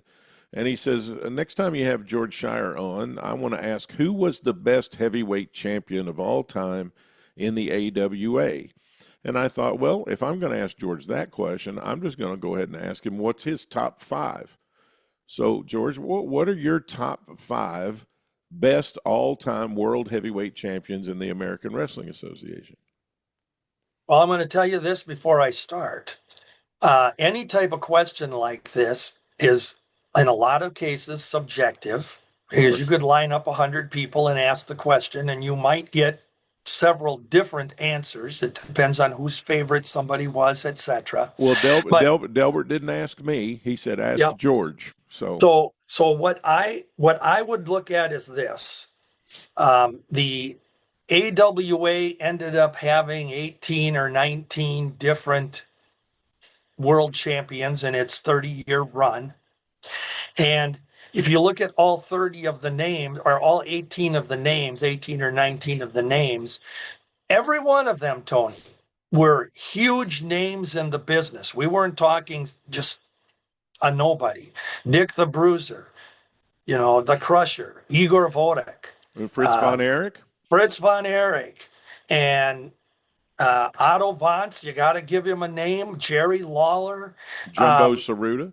Oh, yes. Sabaruda, and Stan Hansen, Crusher. You name them, Crusher.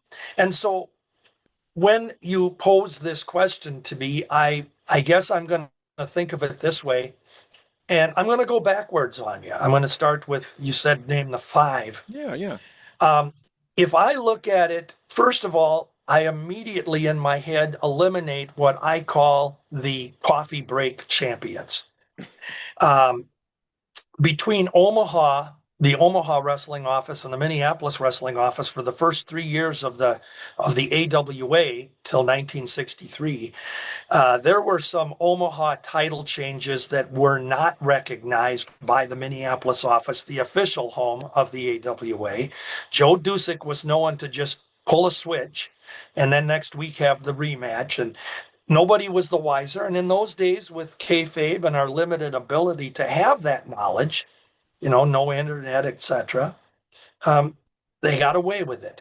And when I mentioned the Bruiser, for example, well, Dick the Bruiser is listed as an AWA champion, but I can tell you the guy had it for just 1 week. It was basically he won it from Mad Dog, lost it back to Mad Dog. And what those were, Tony, were just ways to build a house for the next show.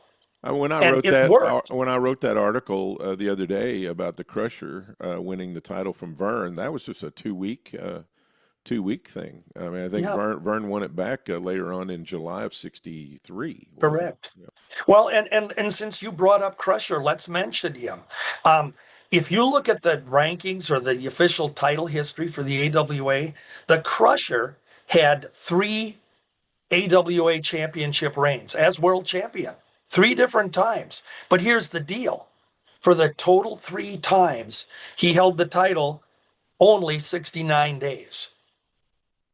Can I ask you one more thing too? I was listening Sure. to another podcast, and I don't correct people, like I don't do gotchas or anything, but I was listening to this podcast, and they were talking about Vern and Crusher not getting along, and I thought, based on what you told me, they were really good friends. Here's the deal. It actually, Tony, it's a little bit of both. All right. Okay. Vern and Crusher had a very good professional relationship. Vern realized from 1962 on, when he brought in Reggie Lisowski as the Crusher, that he had a golden goose. And here was the deal with Crusher. Crusher was able to always give what he promised. If he gave his word to be on a card, he was on a card. I only know one time he missed, and it was because his mother passed away. And they had Dick the Bruiser actually sub for him. But the Crusher was a main draw. Vern always knew that if he himself was not in the main event, if he had the Crusher on the card, he still had a house. Crusher was the one that drew the money. See, I love that. Like, that booking makes total sense to me. The Crusher can't be there. Who else would you have other than his tag team partner, the Bruiser? Yep. And I'm telling you this, I was at this match, by the way. The Crusher was supposed to be there, and the night of the match in St. Paul, they announced that we sadly report, and the Crusher was a heel at the time. This is great. But we sadly announced that the Crusher's mother has passed away. He's not going to be able to be here, but his cousin, Dick the Bruiser, has agreed to come in. And I know that Vern put the call out to Bruiser, of course, and said, "Can you sneak in here and take care of business?" And that wasn't planned. You don't plan a death, and his mother really did die. So, but here's that the just deal makes with a logical. I mean, who else would there be? You know, it would be Right. his best friend and so-called family member. You know, Well, and see, the thing is, what longtime fans will remember, with every lineup sheet or every program in the program, they always had those words at the top that the program is subject to change due to, and they'd have in small print something to the effect of, due to illness, injury, or wrestlers not appearing for whatever. And so this was one of those nights. It wasn't he missed his plane in Chicago, which you knew was phony. It was a real deal where I think it was the day before or the 2 days before, Bruiser was called in to sub for Crusher. But the Crusher is this. Crusher he wanted to wrestle when he wanted to wrestle, and he didn't always want to wrestle all year long. So he and Vern would work it out. And whenever Crusher was going to take a 2 months off or 3 months off, they would just announce that so-and-so has injured the Crusher's out of action, whatever the injury was. But when Crusher wanted to come back, or when Vern would call him and say, "Okay, we need to pop a house here," Crusher would come back and pow, it was box office, because he's going to get revenge. And since we're doing honorable mentions, just speak briefly about Fritz von Erich as a champion. Fritz von Erich, first of all, when you talk about guys inside and outside the ring as good friends, Fritz and Vern were good friends. Vern had wrestled for Fritz in his territory. Fritz was here, and he was working Omaha is what it was. And basically, just to give Fritz a good rub, Vern put the title on him. What I always found weird about it was that Fritz lost the title back to Vern, I believe, and I'm actually going to look at this one. I believe, it was Amarillo. Fritz won the title. Vern went to Amarillo, and basically Fritz lost it in kind of his home territory back to Vern. But they were friends, and it was only to give Fritz the rub, and that was a favor from Vern in those days. They were both partners in the Oklahoma territory. For a while they for a were, little yes. while, yeah. Yeah. And if you go way back to the before AWA days, Vern, who he didn't have control of the Minneapolis office at the time in 1958, but he had input. His opinion and offering was well appreciated. And he was the one that brought Fritz in along with Walter Sieber, and Vern dubbed him Waldo von Erich, Fritz's brother. Wow. And that's where that started. They had a Minneapolis, Vern teamed with Leo Nomalini, I think it was. That's cool. And it was Vern, and Leo Nomalini was huge, I mean, in the day. Oh, yeah. And they went against the Von Erichs, and it was Wally that got the name from there on out. So that was it. It was just and the promoters did that back in that day. Sometimes it was to put someone over and bring them a little bit higher up in the fans' eyes. But in the Fritz and Vern thing, it was just we're going to give you a rub here and go with it. All right. Well, let's go. Who's your number 5? I had to think about this for a while. And as I mentioned, all these coffee break champions and the names I rattled off, not that they weren't deserving of a title, they just didn't hold it for more than a coffee break. So my number 5, after looking at all of the champions, and I don't know if this will surprise people or not, but I have to go with Rick Martel. Rick Martel is, and he kind of was the crossover between the old school and going into the new school era. And he was such a talented wrestler. He was over. Vern put the title on him, and Rick had the title, one reign, just one time, but he held it for a legit year and a half, uninterrupted. And when you look at the title reigns of some of those others. So there's Rick. Yeah, there he is with the AWA belt. And I love that picture, by the way. That he wears that belt really well. So, but yeah, what Vern did was, in his own way, he was putting the title on somebody that probably 30 years earlier could have been Vern Gagne himself, if that makes sense to you. Rick Martel was probably the modern day version of a Vern back in 1950-51. From what standpoint, George? Just the athletic ability, or athletic ability, the good-looking baby face? I was going to say good looks. Yeah, I'm certainly in the picture you showed. I mean, Ricky Martel was a very popular, if you want to say, with the ladies. They were oohing over him, and he was just a nice-looking guy. He was built nice. He wasn't overbearing, and he fit the bill more for Vern than. And this is where you get into a debate, but he wasn't Hulk Hogan. Mm-hmm. He was a wrestler at that point in his career. And so that was the reason that Vern gave him, and let me tell you this, and I had this told to me personally by Nick Bockwinkel. Nick advocated for Rick Martel. He told Vern, he says, he's the guy. Put the belt on him for a while. I always thought he was highly underrated. Absolutely. Jimmy Garvin said they had fantastic matches together. They did. He had nothing but great things to say about Rick Martel. Yeah. Jimmy Garvin had several title matches against Rick Martel when he was AWA champ. And yes, they were good matches. Why do you think his reign didn't last longer? Or was that kind of a time where they were just kind of trying to figure out what to do? Or well, for those of us that have... Were they never really sold out to anybody in that role at that time? I'm just asking. I don't have any idea. You, would you know. have to start realizing that, again, I mentioned old school, new school. By the time Rick Martel was the champion, we were getting into that turbulence that was taking place with all of the territories, but especially in the AWA, with Vern having kind of a revolving door of talent coming and going. And a lot of it wasn't Vern's fault. It was guys would come in and they would be lured away to the East Coast for either a bigger guarantee or a bigger payday, whatever, bigger push. And so, but with Rick Martel, he was right in that time frame where Ric Flair was hot with the NWA. Hulk Hogan was running wild, as we know. And Vern got just the idea that I need to come up with a national name.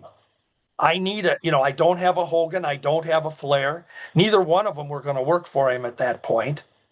And so he went with Stan Hansen, an international name at that point. Stan was huge in the States, even bigger in Japan. Yeah. And so the story on that is that Vern felt that he's got to come up with a draw. And at that point in time, whether it be Hansen or Bruiser Brody, who was King Kong Brody here, but whether it was one of those two, Vern had to come up with a name that was equivalent in his mind, I think, to Flair or Hogan. I tell you, Rick Martel looked good on the covers of like Pro Wrestling Illustrated and things like that. I mean, he looked like a star champion. Yeah, absolutely. And I was never a babyface fan, but I can't say anything bad about his work. And he could go with the heels, Tony. Yeah. He could brawl. That was good too. Evidence of his matches with both Nick and certainly with Hansen later. And there were a couple of really strong Flair and Martel matches in Japan. Yes. Yes. Title versus title, of course. They were the Broadways, but yep. So that's where the Martel, and then he did lose it to Hansen, and Hansen goes into that category of even though he held the title for a longer period of time, certainly not for a year, 2 years, 3 years, or anything like that, but he was for the time he had it, a consistent champion.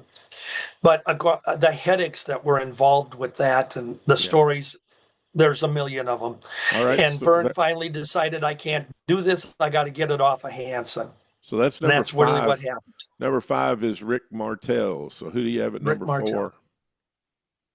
This one might surprise some people, but after I looked at it and looked at the longevity or the reigns, the number of years, etc., or time frame, my number 4 is Curt Hennig. And Curt, now there he is wearing that version of the AWA belt at the time. He was cool Curt in those days. He'd kind of got his heel persona going there. But he was an excellent choice because he was young and he was so damn good. I didn't get a chance to spend any time with his family in Waterloo, but I heard nothing but great things. Oh, Lanice, his widow, sweetest lady in the whole world, and Lorraine and I just love her to pieces. Hank, they donated some nice things for the silent auction. Yes, they did. And Hank, who is with her, he accompanies Lanice. That's Curt and her son. And Hank idolizes his dad like you wouldn't believe. And certainly he idolizes Larry the Axe, who, he probably never got to see wrestle in person, but really knows of his legacy as well. But the reason I chose Curt was because at the time, in the 86, 87 time period there, he was kind of an heir apparent to Nick Bockwinkel. And let me say that Nick also lobbied for Curt. But Curt was caught in the middle at the time because he was blossoming so fast. And he was being lured away more than once to the WWF, which it was at the time. And Vern had some troublesome moments there where, do you remember the match where there was the coins that were used by Larry Zbyszko? Yeah. That was done. That angle was put on because Vern wasn't sure if Kurt was going to stay. Vince was trying to pull him away, and so that was filmed specifically for that, to explain some things if they had to. They had alternative finishes done for that match. But Kurt held the title for a solid 372 days, a year and a week or so, a couple weeks. Who do you think Kurt's best matches were with?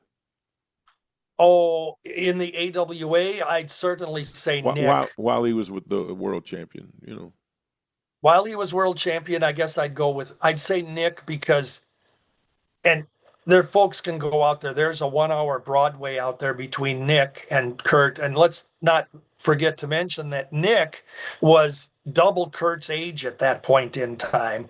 And they went back and forth like you wouldn't believe. And I would say his best matches were with Nick. Nick loved him. Nick said, let me work with him. And Kurt was, and Kurt, let's not forget, Vern Gagne also assisted Kurt with his training. So he was responsible for both Larry and Kurt coming into the business. Great. So we got Martel at number 5. We got Hennig at number 4. Who's number 3? Well, this one I think shouldn't be a no-brainer to most fans of old school. I have to go with the Mad Dog Vachon. Mad Dog Vachon. Look at that picture. And this is so perfect. In 1964 to 1967, Mad Dog had 5 different title reigns, but he held the title for 3 solid years, a total of 728 days. But he had a couple of those coffee break challenges in there with the Bruiser and Mighty Igor, where he lost it and won it back a week later. But definitely a 3-year period. I always make it a point to tell fans, especially about Mad Dog Vachon, because they did not see him in his prime. Oh. They only got to see the video of him. He's how old is he, George? Well, he's close to 60, at 55 and 60 when you're seeing him towards the middle end of the AWA there. Yeah, on tape. And, you cannot imagine the mobility and the energy and the aggressiveness of Mad Dog Vachon. I mean, he was quite the wrestler. He was so explosive, Tony, and I guess using the word unpredictable as a fan, if you saw him, and I'm going to ask fans, if you want to check this out, go to YouTube. There is a video, a TV match, by the way, of Mad Dog wrestling against Paul Caruso on All-Star Wrestling, AWA All-Star Wrestling. Now, short note, Paul Caruso was a close personal friend of Mad Dog's. And Paul Caruso later went on to become Carl von Steiger in the Pacific Northwest, okay? Yeah. But Mad Dog used him. But if you watch that match, Mad Dog is just a fire plug in the ring. And he was quick. He was so deliberate. He was constantly scratching someone's back. He was poking them in the eyes. He would give them the chops and his pile driver and all the things. And his interviews were so electric. The key to his title reign from 1964 to 67 was that he was the anti-Vern Gagne in every stretch of the way. Vern, as I've always described him, was mom's apple pie good guy.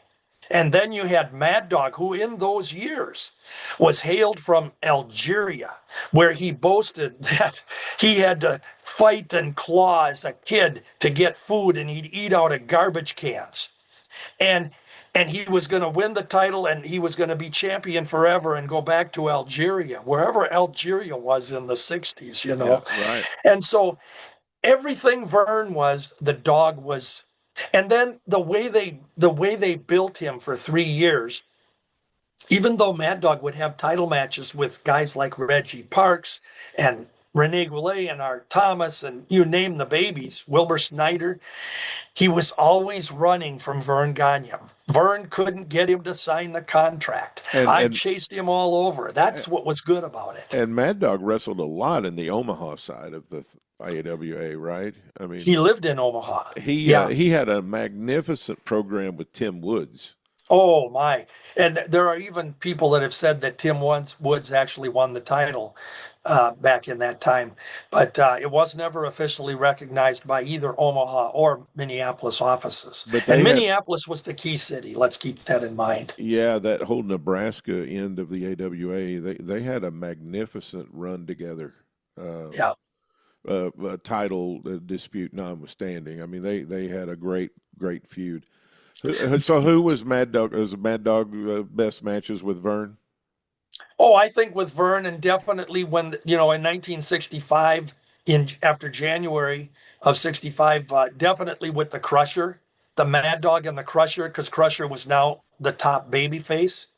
And he was, Crusher was feuding with Mad Dog and both Larry Hennig and Harley Race at that time, our three top heels. In that first run with the title, when Mad Dog had the title, I know Vern was teaming up with different people against Harley and Larry.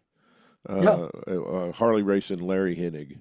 And they were having cage matches and all kinds of tag team matches. So they were still using Vern in a myriad of ways and keeping Mad Dog on top with somebody else. Right. Yeah, we'd have Mad Dog against Crusher, and maybe Vern against with a partner. Could be Wilbur Snyder, Harley Race. I mean Reggie Parks or somebody, and it'd be against Hennig and Race. Yeah. The matches I remember reading about and whatever, he was with Wilbur, but the whole angle about Mad Dog wouldn't sign the contract was just awesome.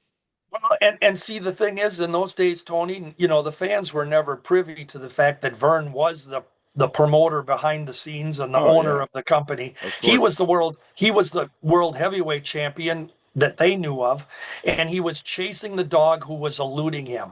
Dog would say, Vern Gagne, you have to earn a title match, and it was perfect promoting. So when they would wrestle, it popped the house. Yeah. Fantastic.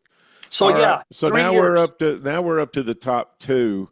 And I'm sure fans know who the two are. They just don't know what order you're going to put them in. So, well, I'm going to be. If I was to choose my own favorite, I would choose the guy that I'm going to mention to be number one, but he's going to be number two, and that's Nick Bockwinkel. Nick Bockwinkel was Vern Gagne's heir apparent from 1971 on. When he was invited to come to the AWA, they had negotiated actually for about a year and a half, and Nick finally came here. And Vern had really intended to put the title on Nick much earlier than he did, but we've talked about this in the past with the circumstances that took place in July of 71 with Hercules Cortez passing away and Ray Stevens and Nick Bockwinkel teaming up. Vern had the Golden Goose in that tag team. And Vern realized that by putting Nick in the tag team with Ray and drawing good houses, Vern could still not wrestle as much, which was his plan when he'd put the title on Nick anyway. And he could still be champion and draw good houses with Nick and Ray. So that's really what delayed it. But the bottom line is that in 1975, November 8th, when Nick won the title, with all but just a short couple of months, Nick held the AWA championship uninterrupted for 5 years. That was, like I said, it was a couple months short. George, and yes, Vern. I was just going to say, I know you had a good personal relationship with Nick. I did. I was just curious. Did you ever meet Warren? Oh, no, I didn't. I did have some conversations with Nick about his dad. I was going to ask, did he ever talk about him? He always respected his dad. He had, just from what I could take, he had great respect. And I know when his dad passed away, which ironically, Warren passed away from Alzheimer's, Nick was very he was despondent about that. Yeah. Nick had told stories about how he'd go to the matches with his dad in St. Louis, back in the later 40s and into the 50s. And as a kid growing up, Nick started wrestling in 54. And by that time, Warren's career was on the wind down. There are some early matches where they actually got to team up. And Nick talked about that. He said one of his proudest moments was when he was able to climb into the ring for some tag matches with his dad. Didn't they move out to the LA territory? Yeah. Yeah, they did.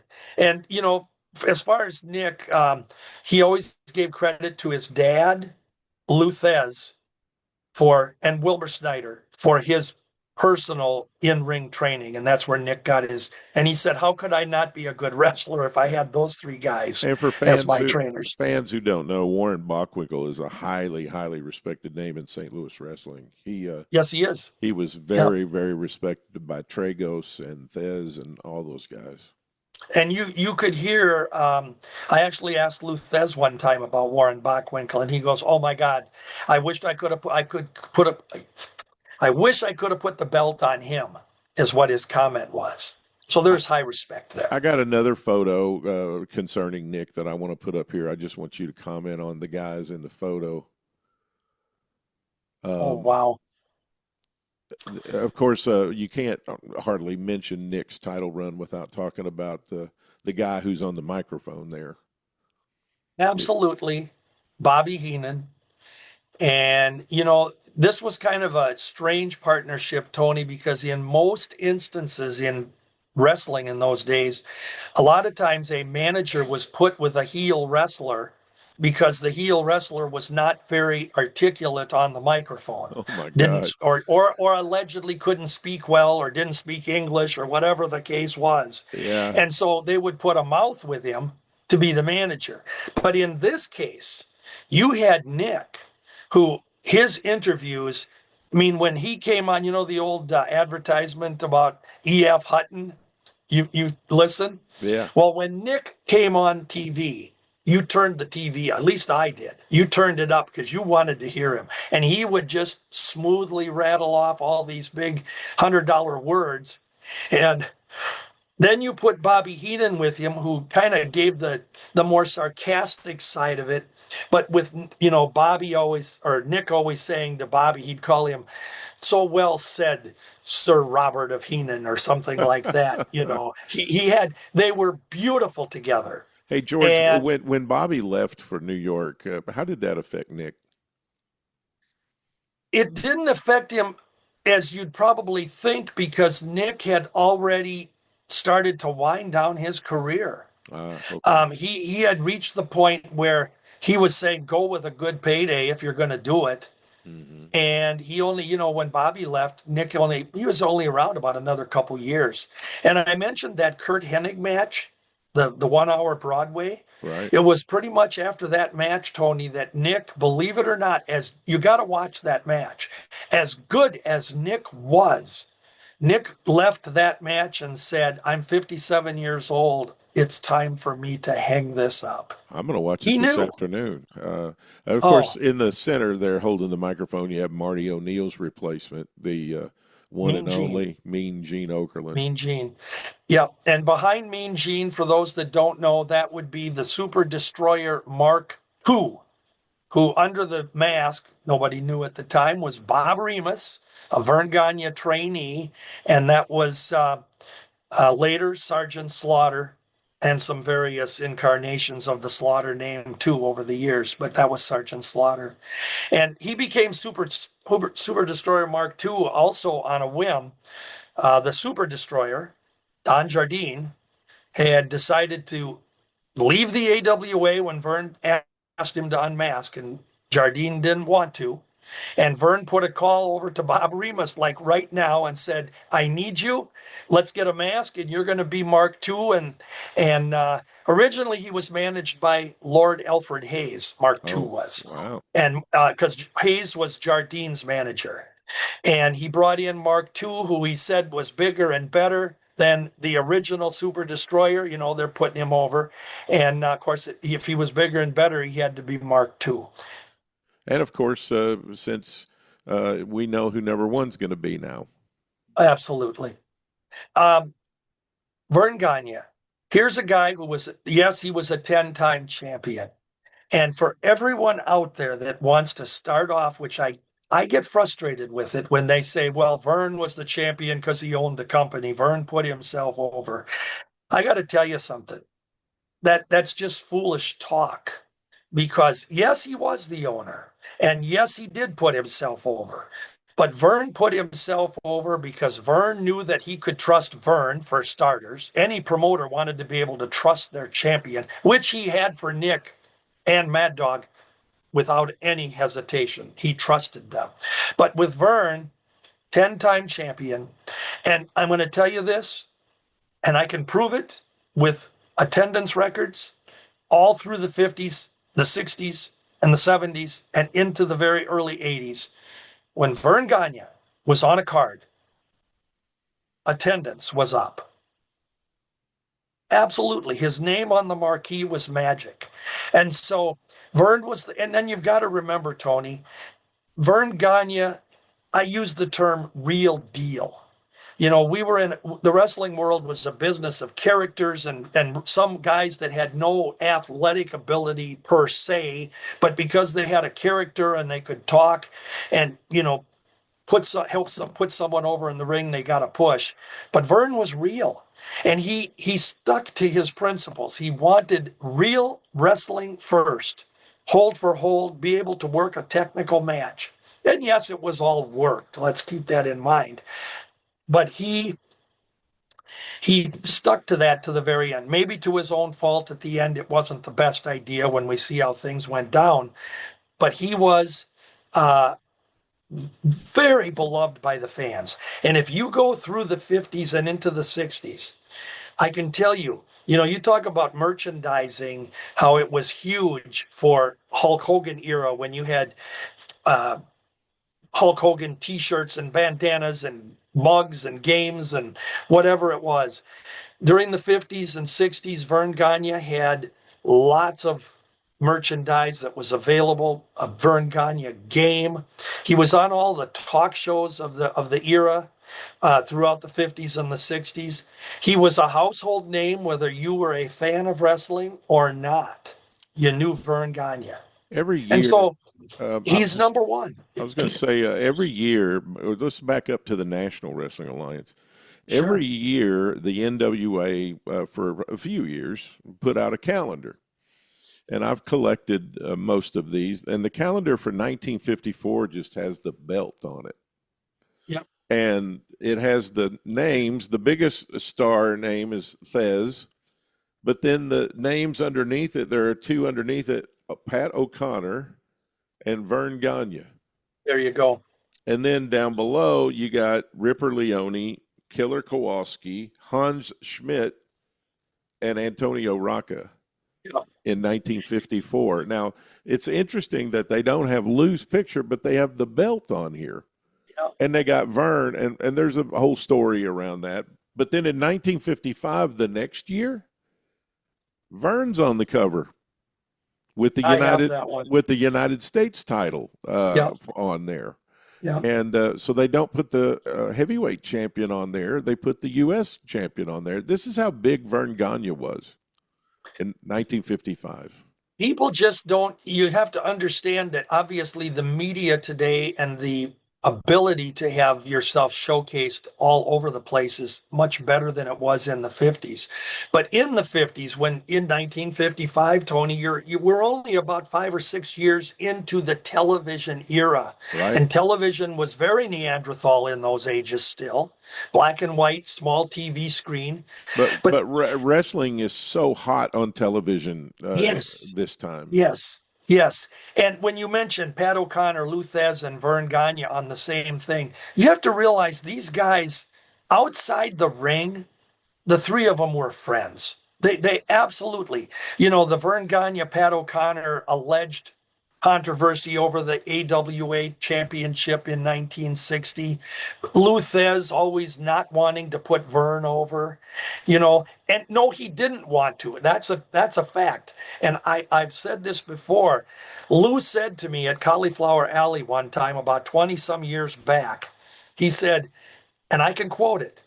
He said, I wasn't always very nice to old Vern, but respect. Vern Gagne respected Lou. He respected Pat O'Connor. And even after Pat was not NWA champion, Vern used him on the AWA cards in the 60s. And I'm telling you, Pat O'Connor was always billed as former world champion Pat O'Connor. They never put AWA or NWA in front of him in those days. And I would tell you, too, in 1954, in New York City, Antonio Rocco was probably the biggest star. Absolutely. And in Chicago, Illinois, where the Dumont Network was emanating from, Vern Gagne was the biggest star on television. Yeah. I mean, I'm not trying to take anything away from Lou, but that's just No. a fact. And I think that's why they were putting all these guys on here. Hans Schmidt was a huge draw in the 50s. That's why his name's on there. The only one that's missing that I think should be included is Buddy Rogers. Yeah, he's not on here. Danny McShane's on here.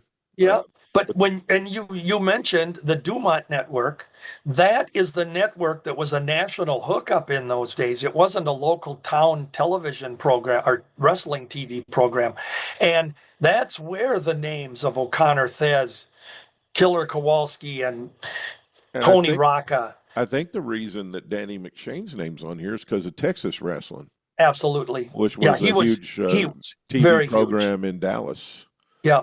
Now, Gorgeous, and Gorgeous George isn't on here. He was the big Hollywood wrestling star. Right. Well, and Danny McShane, he had a programmer there along the way with Vern Gagne and others as well. So Vern Gagne, I mean, like I say, if you want to get the number one AWA champion, I don't think you can be fair and impartial if you say, well, he put himself over and that's why he was champ.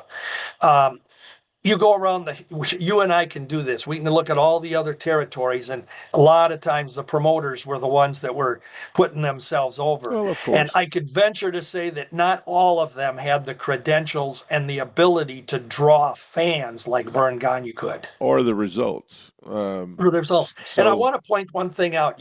We had alluded to a moment ago when you asked me about the Crusher and Vern. Yeah. The only contention that Vern and Crusher had was it bugged Vern that Crusher, in many times, it appeared he could be more popular than Vern. Vern had that ego, and he realized at times he had to say, okay, I got to call Reggie up and get him in here. And he'd do it because he was promoting a business. He wanted to make money.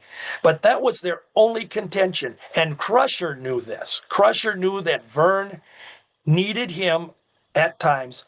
And the bottom line was Crusher always came in, always with a condition. I don't want to be champion. And when you look at the AWA, we had 5 reigns. Or what did I say for Crusher? 3 reigns. 3 reigns. They were minimal, but how many times was he the tag team champion? And each time he was the tag team champion because Vern needed a house, needed a favor over a period of months. And Crusher would always tell him, I'll do it, but let's figure out a way to make it off in the future. Number 5 was Rick Martel. Number 4, Kurt Hennig. Number 3, Mad Dog Michon. Number 2, Nick Bockwinkel. And number 1, Vern Gagne. Those are. And if you look right behind me, right next to my belt there, you see Bockwinkel, Mad Dog, and Vern. Yeah. And that is, I didn't put that there for this conversation. I did it because of the title belts there. That's the reason I have those 3 pictures that way. Those are the top 5 AWA champions of the world of all time from George Shire. George, thanks again for this last weekend in Iowa. Thank you for introducing me and into the Hall of Fame, and thank you for being my friend.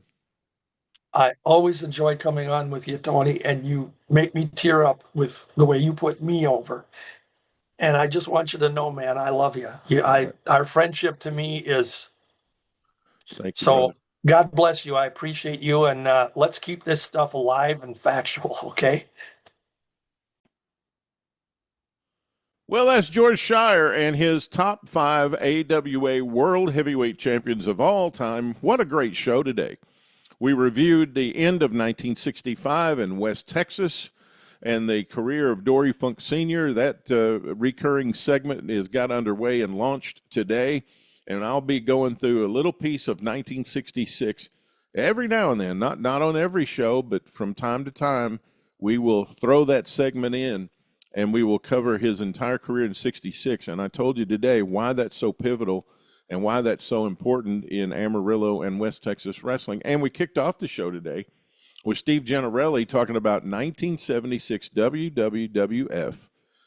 Steve does just such a great job, and I appreciate him so much for being part of our Time Tunnel family. And, of course, I appreciate George so much for being part of our family as well.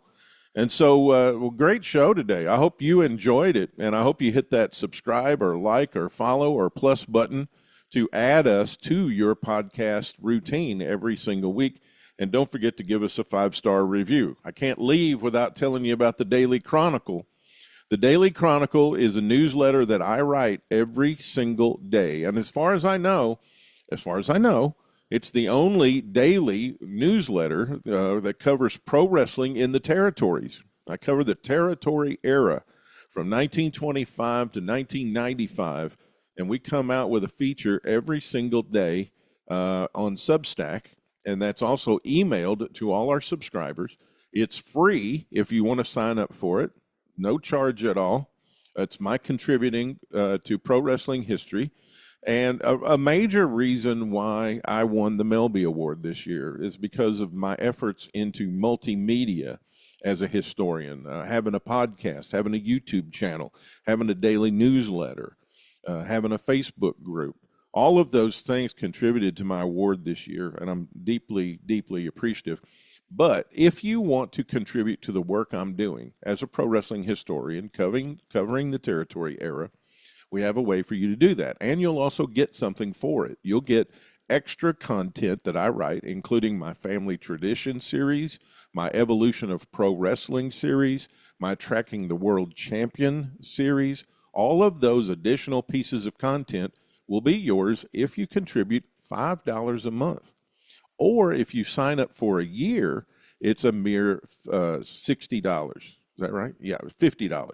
It's $50, and that saves you $10 a year if you want to become a premium paid subscriber to the Pro Wrestling Time Tunnel. And that also helps me cover some of our expenses here. Doing pro wrestling history can be a little bit costly and expensive at times, because I'm traveling to Waterloo, I'm traveling to St. Louis, I'm going to be going to the Jack Pfeffer collection coming up here next month in August with a group of my historian friends. So, that's going to be a couple of nights in a hotel. That's going to be some gas. That's going to be some stuff. And you all help me do that when you become a paid subscriber to the Pro Wrestling Time Tunnel at just $5 a month or $50 a year. And we've got several people who do that, and I have got unending gratitude. John Bradshaw Layfield is a paid subscriber. He mentioned it when he was introducing me, or it was after. So after my Hall of Fame speech in Waterloo, I couldn't have asked for a better endorsement. John Layfield said, I'm a paid subscriber. That Tony delivers value. So I really, really, really do appreciate that. Hey, coming up here on the show, we got some really cool things. Randy Hales is going to be a guest on our show coming soon.